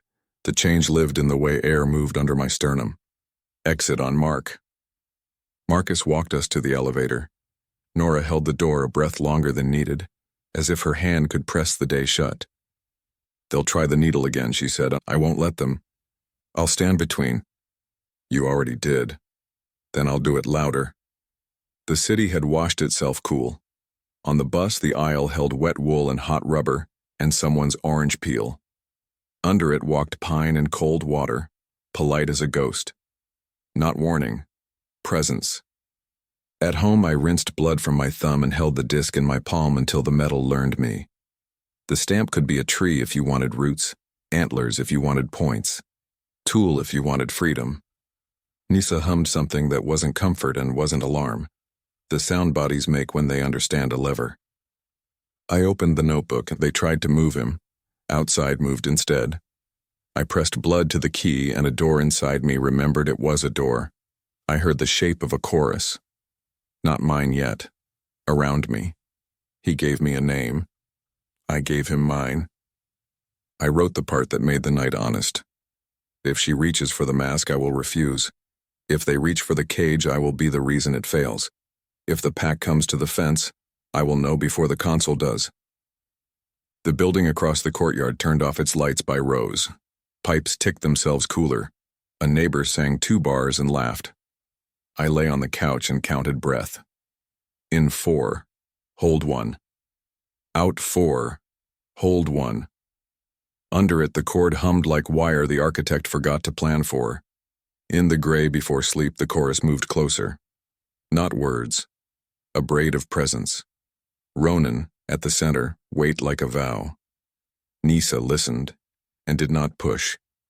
Soon the thought brushed my mind again, lighter than air, steadier than my name. This time I answered without the shape of sound. Agreement, not surrender. A place set at a table I had been kept from and had found anyway. When sleep took me, it carried pine and snow and the iron of water under ice. None of it belonged to the city, and all of it did. Tomorrow would bring doors pretending to be walls. I would stand where I had promised. The rest would come on its own feet. The morning started with the dull hum that said, below had already made up its mind. I badged in, traded city air for antiseptic, and found Nora at the desk watching the schedule board like it might lie if she blinked. New line, she said, tapping the bottom. Presence exposure, primary handler. Me. You. Marcus joined us with a clipboard he didn't look at. No darts, no verbal, no contact. If anything in your body says leave, you listen to that before you listen to me. What about Vane? I'll be louder. Dr. Vane arrived as if her name had been said 3 times in a mirror, tablet tucked to her ribs. We'll keep it simple, she said, which for her meant complex and measuring. 10 minutes.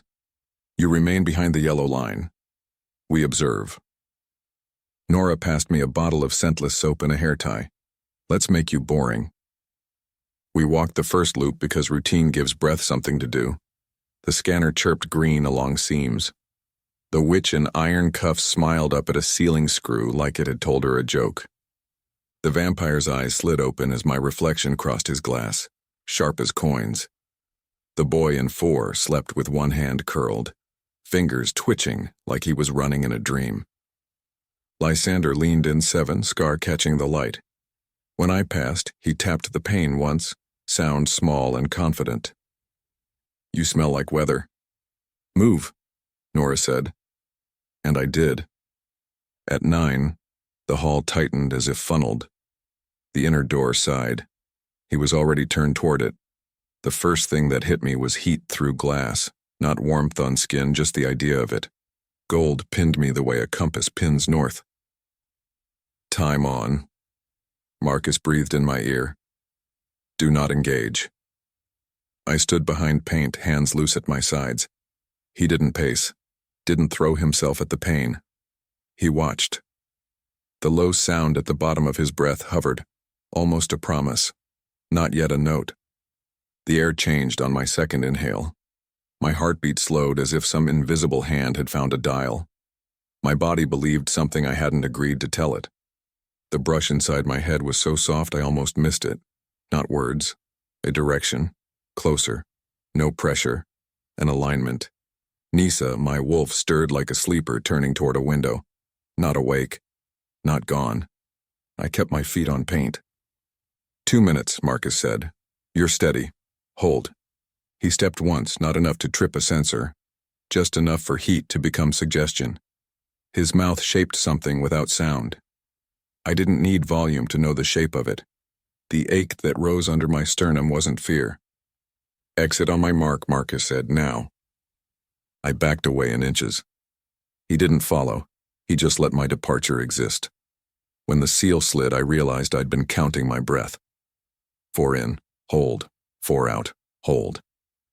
The count stayed even when the door cut me off from him. Nora pushed a bottle at my mouth before I knew I wanted it. "Drink." "Vitals," the console tech said, eyes on numbers. Subject heart rate decreased 12 beats. Aggression markers flatlined. Handler, within acceptable variance. Vane's mouth made a neat line that wasn't exactly a smile. "Again." Marcus shook his head. "Later." She lifted her tablet so the light hid her expression. "Data is time-sensitive." "So is keeping handlers vertical," Nora said. We finished the loop. The vampire let his eyelids close as if the show bored him. The witch whispered to her screw. In 7, Lzander watched a camera instead of me, and I chose to be grateful for that. By mid-shift, the board had a new block. Post-exposure labs. The clinic smelled like steel and hand sanitizer. A nurse with gray at her temples wrapped a band on my arm and found a vein by touch alone. She didn't ask questions, the answers to which would make sleep hard. Vane appeared, reading the labels like tea leaves. "Your baseline is unusual." "It's mine," I said. Unusual can be useful." Nora stood quiet until useful felt like a word with teeth. "Define consent." Vane's eyes lifted, perfectly calm. "You're both very dramatic." Back on the floor, Marcus kept the session short. He trimmed anything that looked like a risk and pretended that was policy. Before the second exposure, he made me wash again, stripped me of metal, tied my hair back tighter. The anteroom hissed. The yellow line waited like a rule that might save lives. This time he came closer by the width of a thought. He lifted a hand and set his palm to the glass with care, not a slam. The pane did not vibrate. He didn't test it. He simply placed his hand as if to brace a fracture in himself. The urge to match him landed like a tide. Not a thought, not a desire. A physical phenomenon you can argue with only so long before you drown. I kept my hands down. If touch meant mark, if mark meant change, I couldn't manage yet, then refusal was the only clean tool I had. Nisa pushed once, a dull scrape from inside a locked room. Awake enough to lean, still bound. I felt the restraint like a ribbon under scar tissue.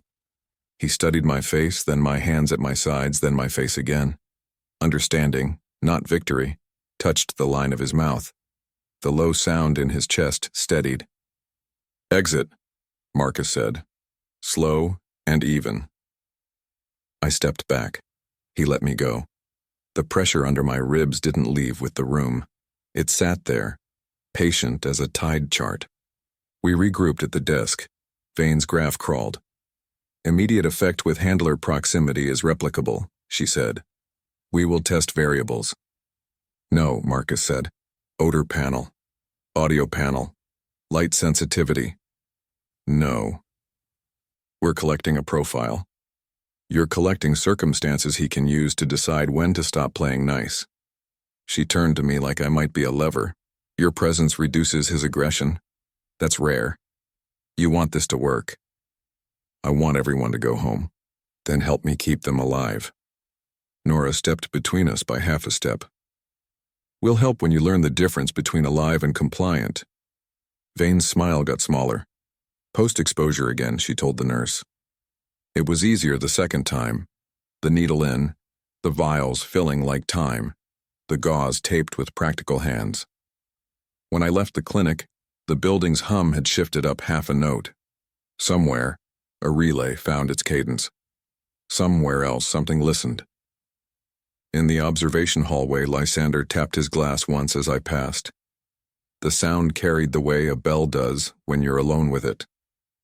Cages teach manners until they don't. Keep your wisdom, Nora said. We're full. He tipped his head, amused without kindness. Storms don't ask permission. We did one last presence exposure because Vane had numbers to chase and Marcus let her think she was winning by letting her have one. He stood so close on the other side that heat became a fact rather than an idea. He didn't raise his hand this time, he simply stood there and watched me breathe. I kept my eyes on his. The room reduced itself to 2 heartbeats and a pain. The brush at the edge of my mind returned, more certain. A direction, a shape. The very faint sense of a thread thrown across a gap. If Mind Link had a beginning, this wasn't it. Dormant wolves can't mind link. But something lived in the space between the rules. Dormant doesn't mean dead, it means waiting. Time, Marcus said at 5 minutes. Back it out. I backed out. The thread thinned when the seal cut us off, but it did not break. It settled somewhere in me where the city couldn't see it. We logged out late. Marcus walked us to the elevator even though his board wanted him somewhere else. Sleep, he said. No errands after shift. If a shadow looks wrong, you call. What would wrong look like, Like today, but upstairs. Copy. Nora rode half the bus route with me and said almost nothing. It wasn't silence. It was cover. At my stop, she squeezed my shoulder once. A permission slip signed without paper. At home, I leaned against the sink and let cold water run over my wrists until the buzzing quieted. The plant on the sill had turned one new leaf toward the glass like it believed in morning. I watched steam erase my face in the shower, then give it back. The bruise at my elbow from the clinic had bloomed into a small violet moon. Sleep came early and startled. It brought pine and snow and the particular cold of water under ice.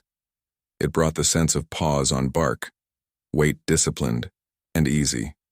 In the dream, I looked down and could not tell if the prints were mine. A long, low howl rose at a distance I couldn't name. It didn't go past my ears. It went under my ribs. The sound wasn't a word, but carried the shape of one. Soon, I woke at the edge of the word with my pulse steady.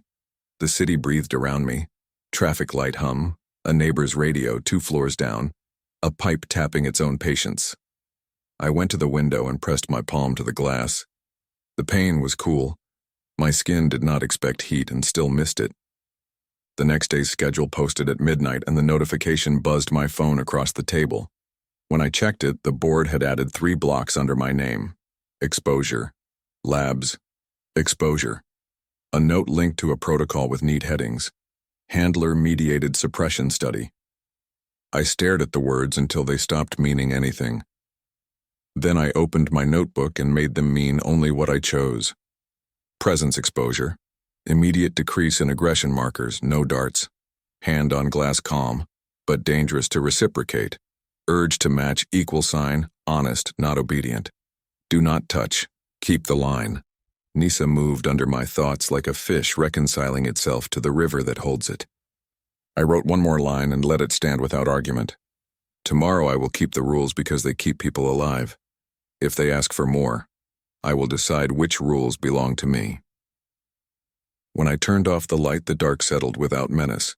The brush at the edge of my mind came once, gentler than breath. and left like a promise that understood timing. I put my hand where my ribs curved, the way you press a bruise to know its borders, and found a place in myself that had not been there 3 days ago. Dormant, not dead. Waiting, not lost. I slept, and below breathed under the street, and somewhere deeper than the building's foundations, a door I hadn't known existed clicked one notch toward open. By morning, the board had learned a new trick for sounding harmless. A thin strip under the schedule waited like a dare that hoped to pass for routine. Night transfer authorized if perimeter green. Minimal personnel. Handler required. Nora pressed the edge until it creased. They'll try again. Marcus will stall. He can't stall the dark. Marcus arrived with an unlovable folder and a jaw that meant he'd been arguing since dawn. I filed another veto. She countered with contingency language. If the board shows green for 5 minutes at 1900, we do a short-range move. I hold the kill switch. If anything twitches, I pull it. What counts as twitch? Anything that makes me reach for a word I can't log. We took the first loop, so our bodies had a job besides thinking. The witch smiled at her ceiling screw like it kept score for her. The vampire tracked my reflection and then let it go. A surgeon refusing to cut. The boy in 4 drew slow circles on the floor with one finger, patient as weather. Lzander in 7 stood easy inside new steel. When I drew level, he didn't tap the glass. Smell which way the map wants to turn. Walk, Nora said. And we did. At 9, the pain gave me my face and then returned me to him. He was already angled toward the door, attention set. Heat from his side reached my skin the way a winter stove warms a kitchen, not touching. Still changing everything, I took the paint. Breath found its path. In 4. Hold 1. Out 4. Hold 1. Time on. Do not engage. Marcus in my ear. He didn't move, and still the room felt like approach. The low sound at the base of his breath hovered, not yet a note, only the promise that notes exist. The disc in my pocket warmed. Nisa woke without bristling, the calm of a house feeling pressure drop before rain. Closer wasn't a word. It was a direction under the ribs. Exit on mark. Absence is a habit the body keeps reaching for. Outside, Nora slipped me a coil of black tape and a thin driver. If they try fog again, you make the vent forget how to breathe. Which vent? All of them you can touch. The clinic smelled like alcohol and women who keep the lights on.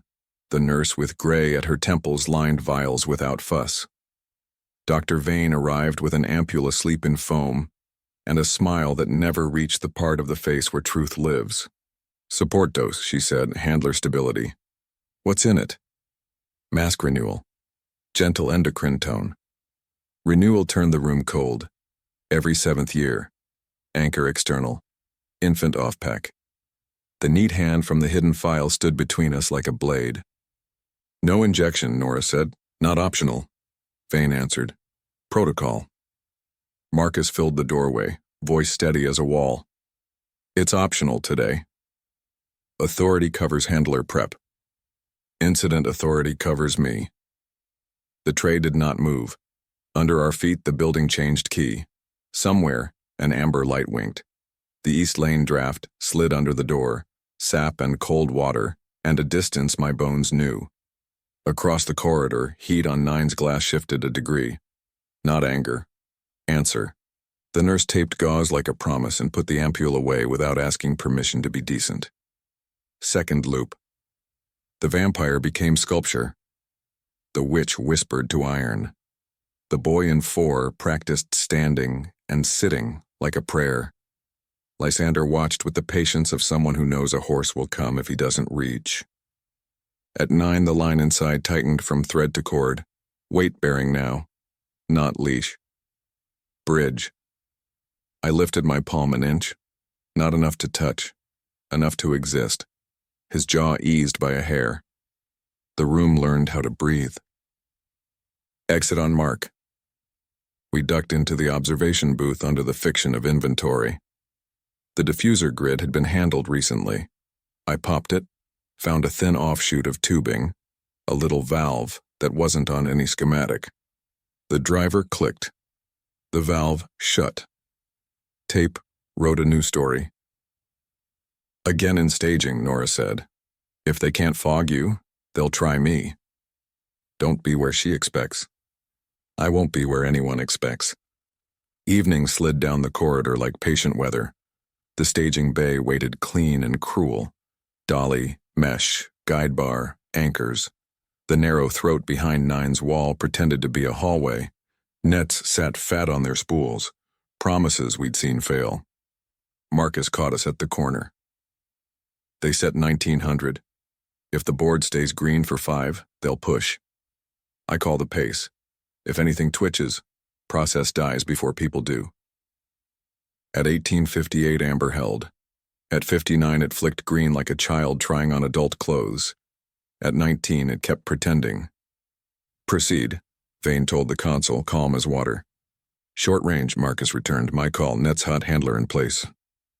I stripped interference until skin felt like a borrowed tool. The anteroom hissed. The seal kissed shut. He was already close. The guide bar rose. Hands on the dolly tried to look patient. The ceiling track woke with a hum. The air changed, small and everywhere at once. The way rooms change when someone who matters walks through without being seen.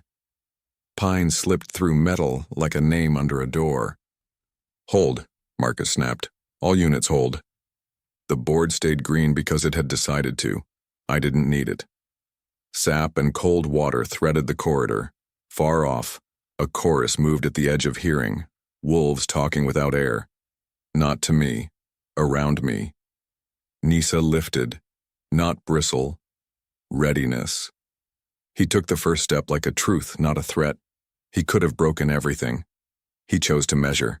His eyes didn't leave my face. The second step promised a third if asked. The bar touched shoulder. The throat waited. The observation vent should have sighed. The valve and tape made it forget how. Continue, Vane said, brighter. We have stability. Stability is a rumor, Nora told the air. He looked past me into a distance I couldn't see and then back. The low sound under his breath uncoiled, not loud, heavy. Nisa surged hard enough to sting and steadied. Anchor, she said, clear as a hand on a latch. I slid the blade across my thumb. The disc burned like a coin fresh from a forge. Blood met metal. The answer through me wasn't pain so much as a hinge choosing a side. Smell layered. Resin, cold stone, mineral water. Under it moved voices without air. Pack noise around me, not mine, not yet.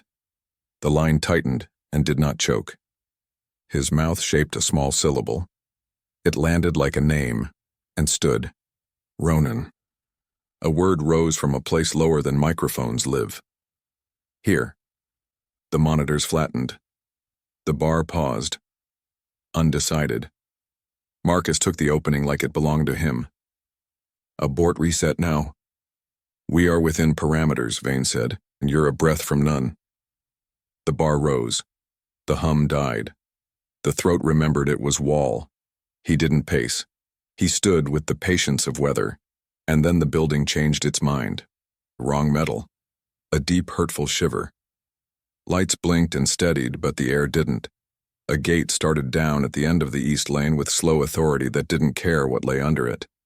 The board ran clocks across itself and pretended to be useful. Lockdown, the console shouted. Unscheduled perimeter contact. Voltage fluctuation at D block. Nora grabbed my sleeve. Service run. Marcus's voice cut through static. All non-essential hold. Arkwright, Quinn, with me. We clear staging. No heroics. What counts as heroics? Anything that gets you dead before I decide it's worth it. We took the corridor camera's hate. The first lock answered to an old code someone never changed. The second did too. Steel sighed like a person tired of keeping quiet. The service run below the east lane smelled like dust and the rust of old water. The world above sent down a slow thumping like a heart learning a new song.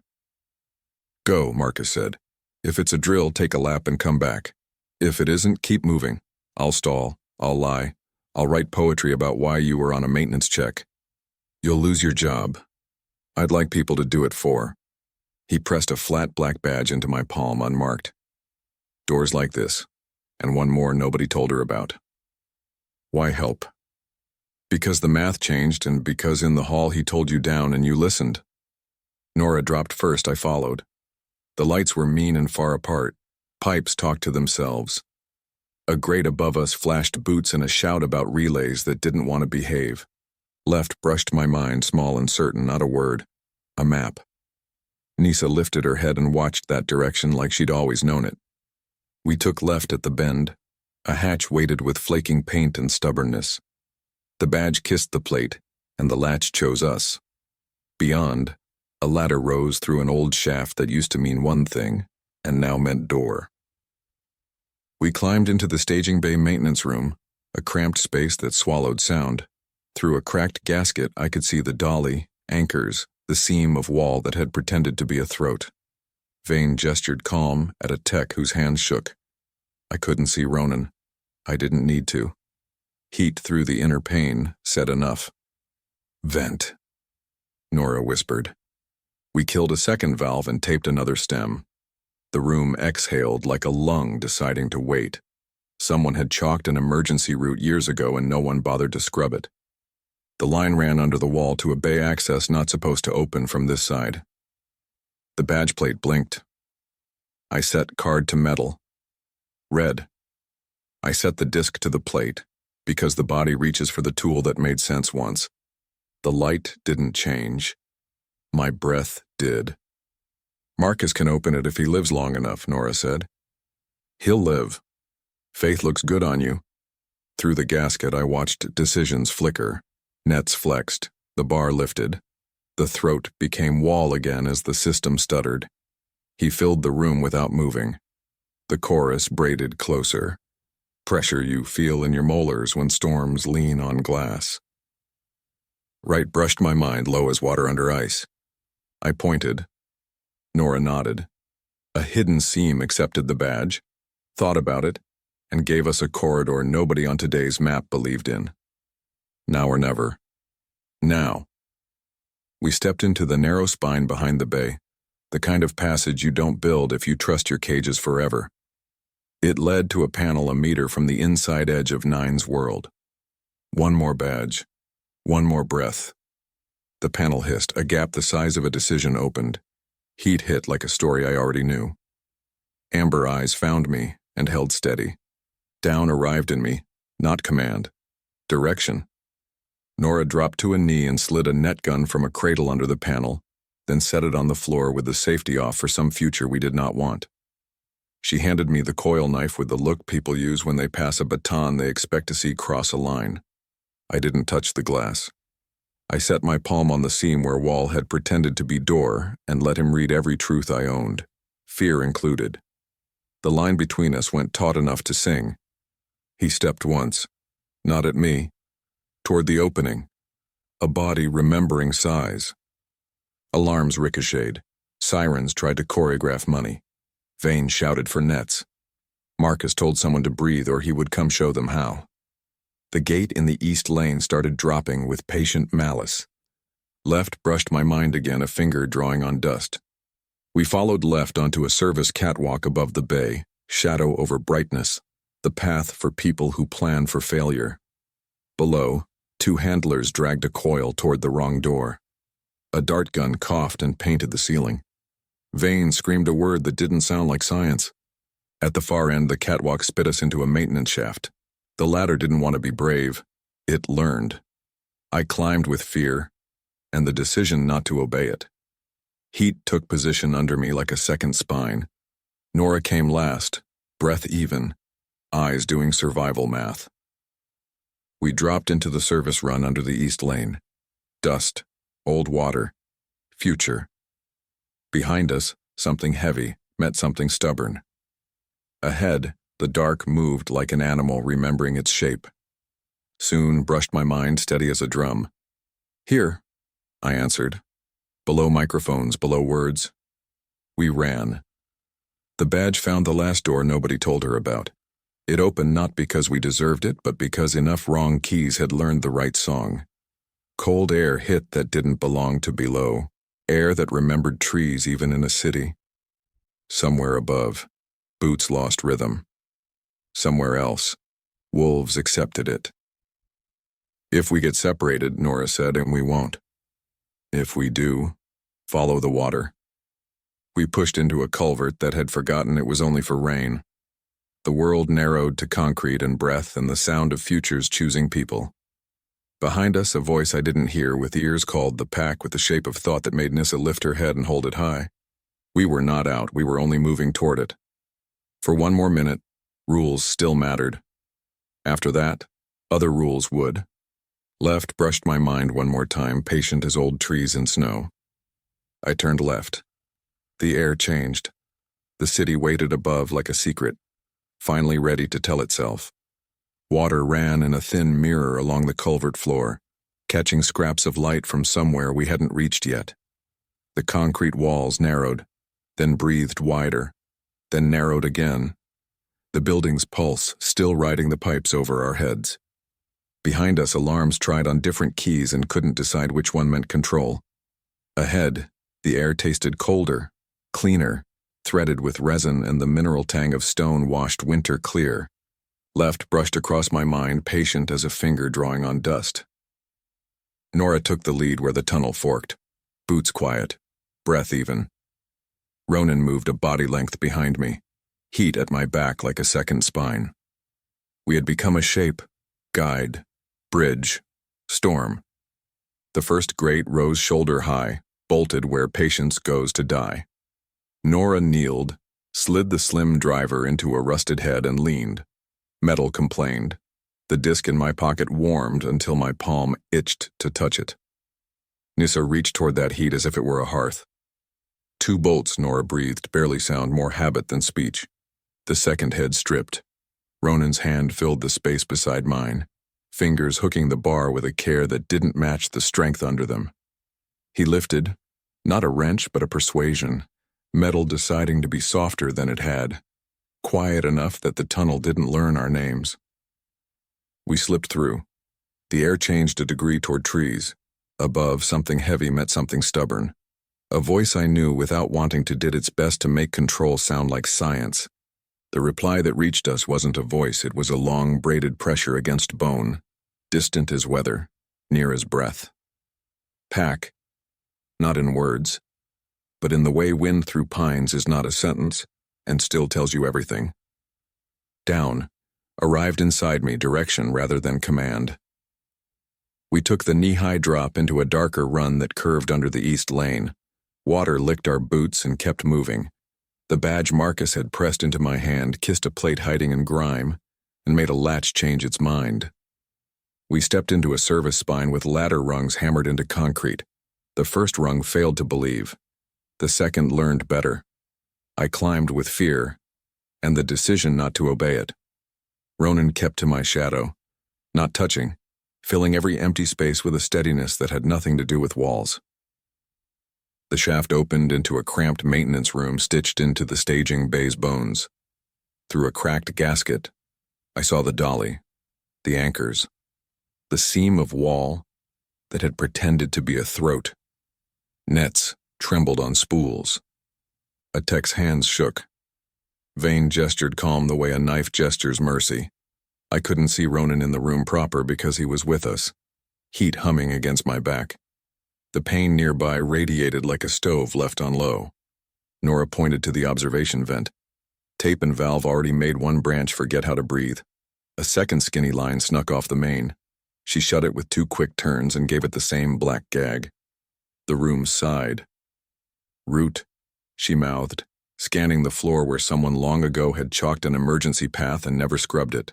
The line ran to a panel that wasn't supposed to open from this side. The badge blinked red. My breath hitched. I set the coin of the disc to the seam because the body reaches for tools that have told the truth before. Nothing changed but me.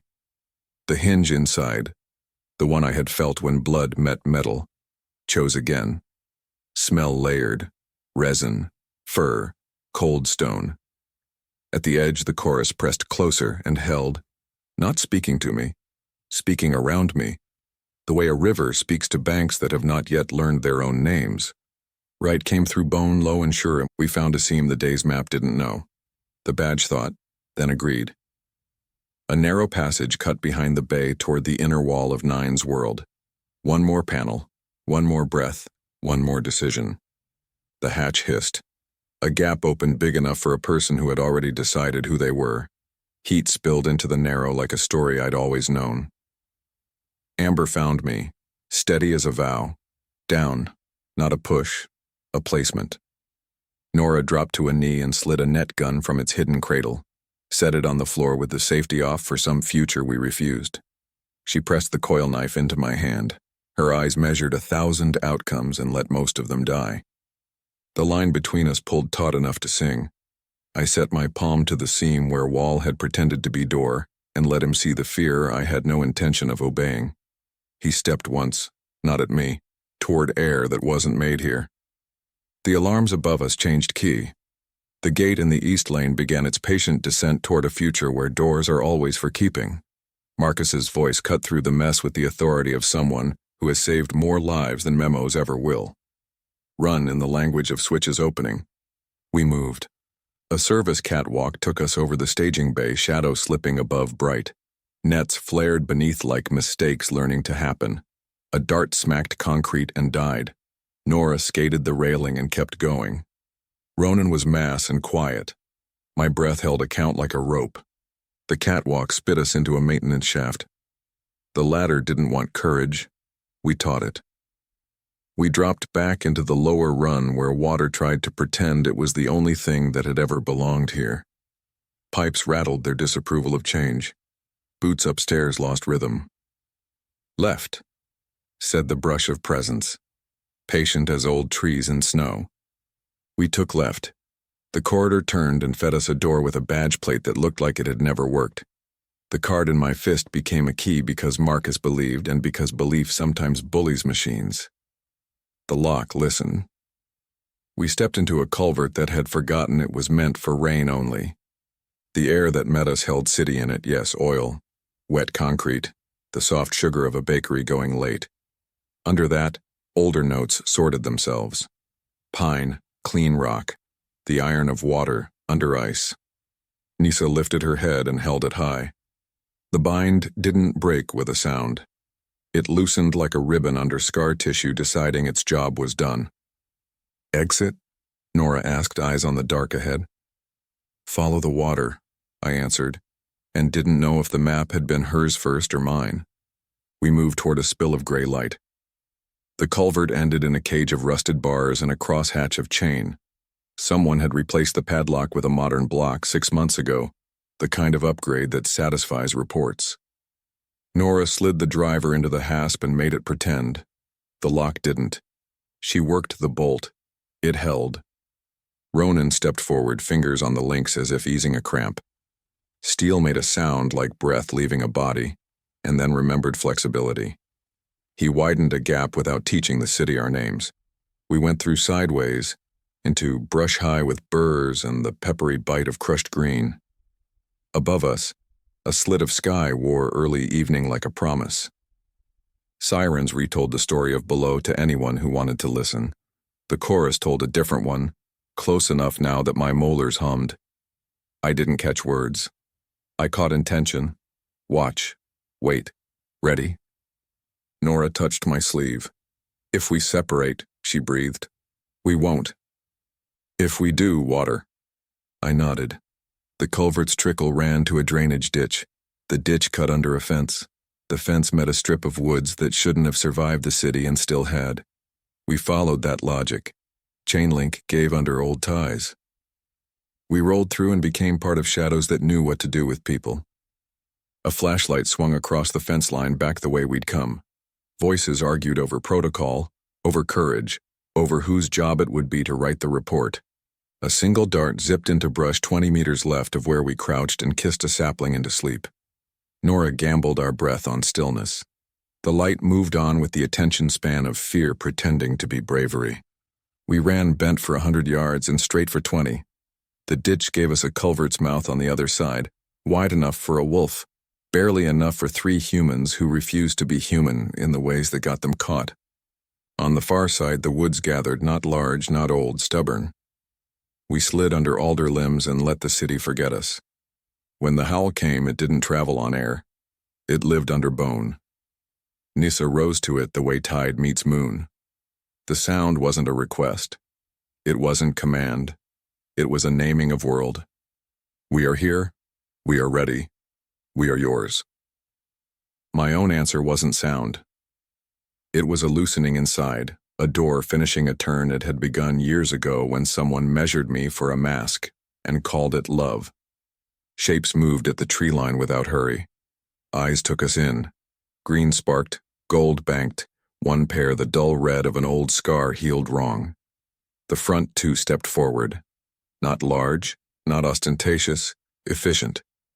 The she-wolf's coat ran iron dark along the spine into smoke. The male beside her carried himself like silence with teeth. Alpha, the she-wolf said, voice low, human shape wearing the forest without apology.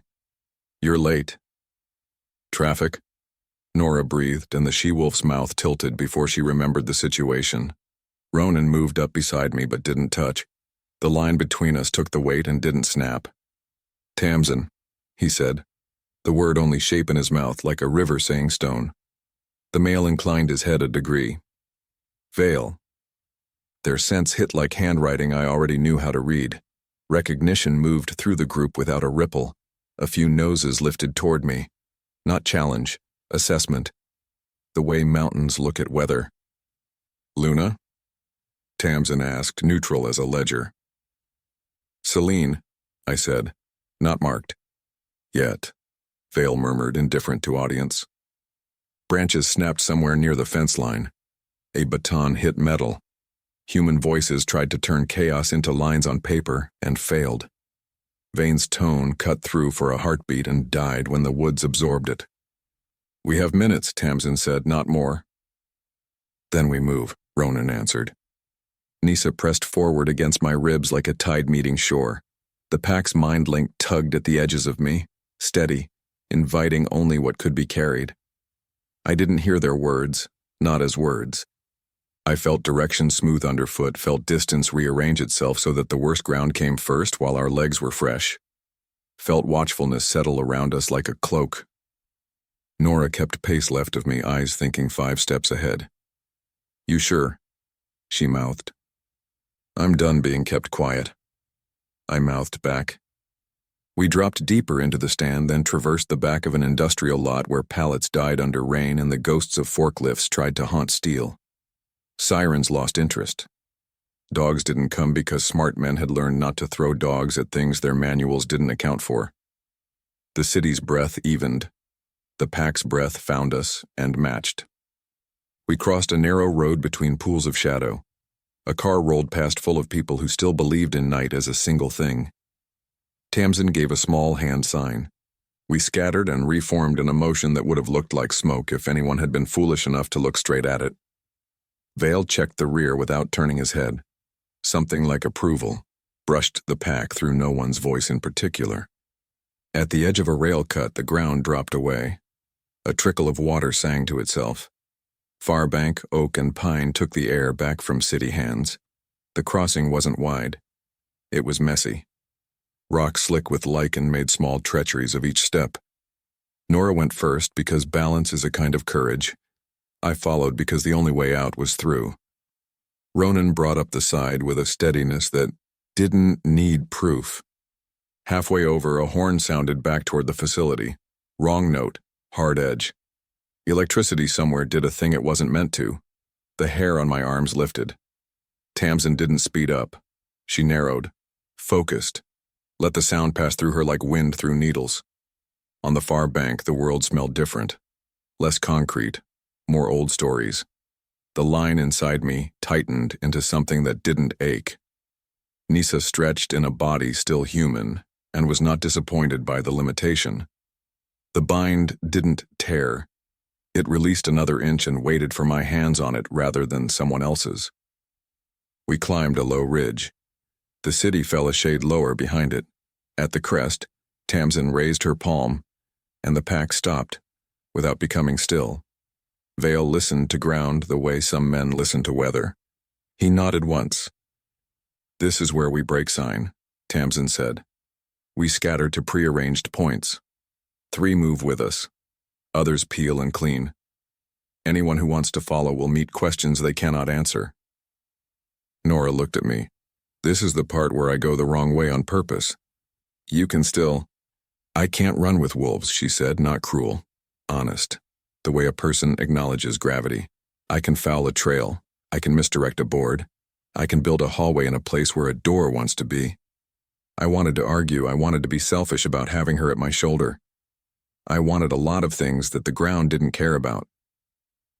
I put my hand on her forearm and let that be language. "Follow the water," she said again, smiling like she'd already started.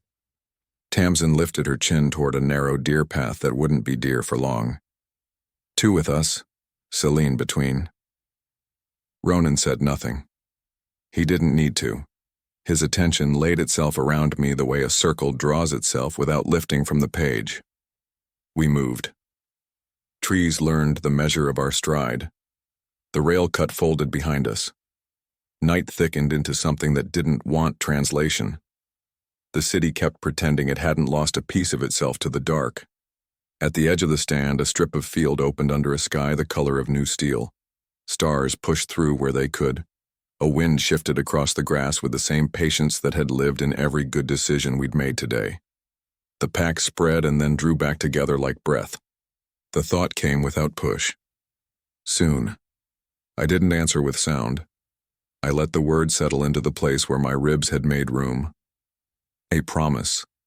Not to him alone, not even to them, but to the part of myself that had been kept quiet for so long it had learned to speak in other people's languages. Behind us, below, kept telling its story to anything that would listen. In front of us, the line of trees held out a different grammar. We crossed into it, and the map changed. Nisa stood up inside me and didn't have to crouch. The bind loosened another notch, not because someone ordered it, because I did.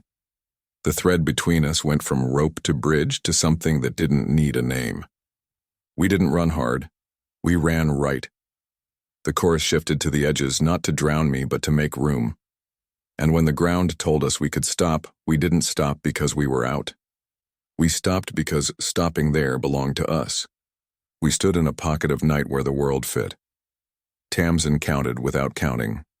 Vale watched the way a field holds weather. Ronan looked at me the way storms look at shore after they've decided not to break it yet.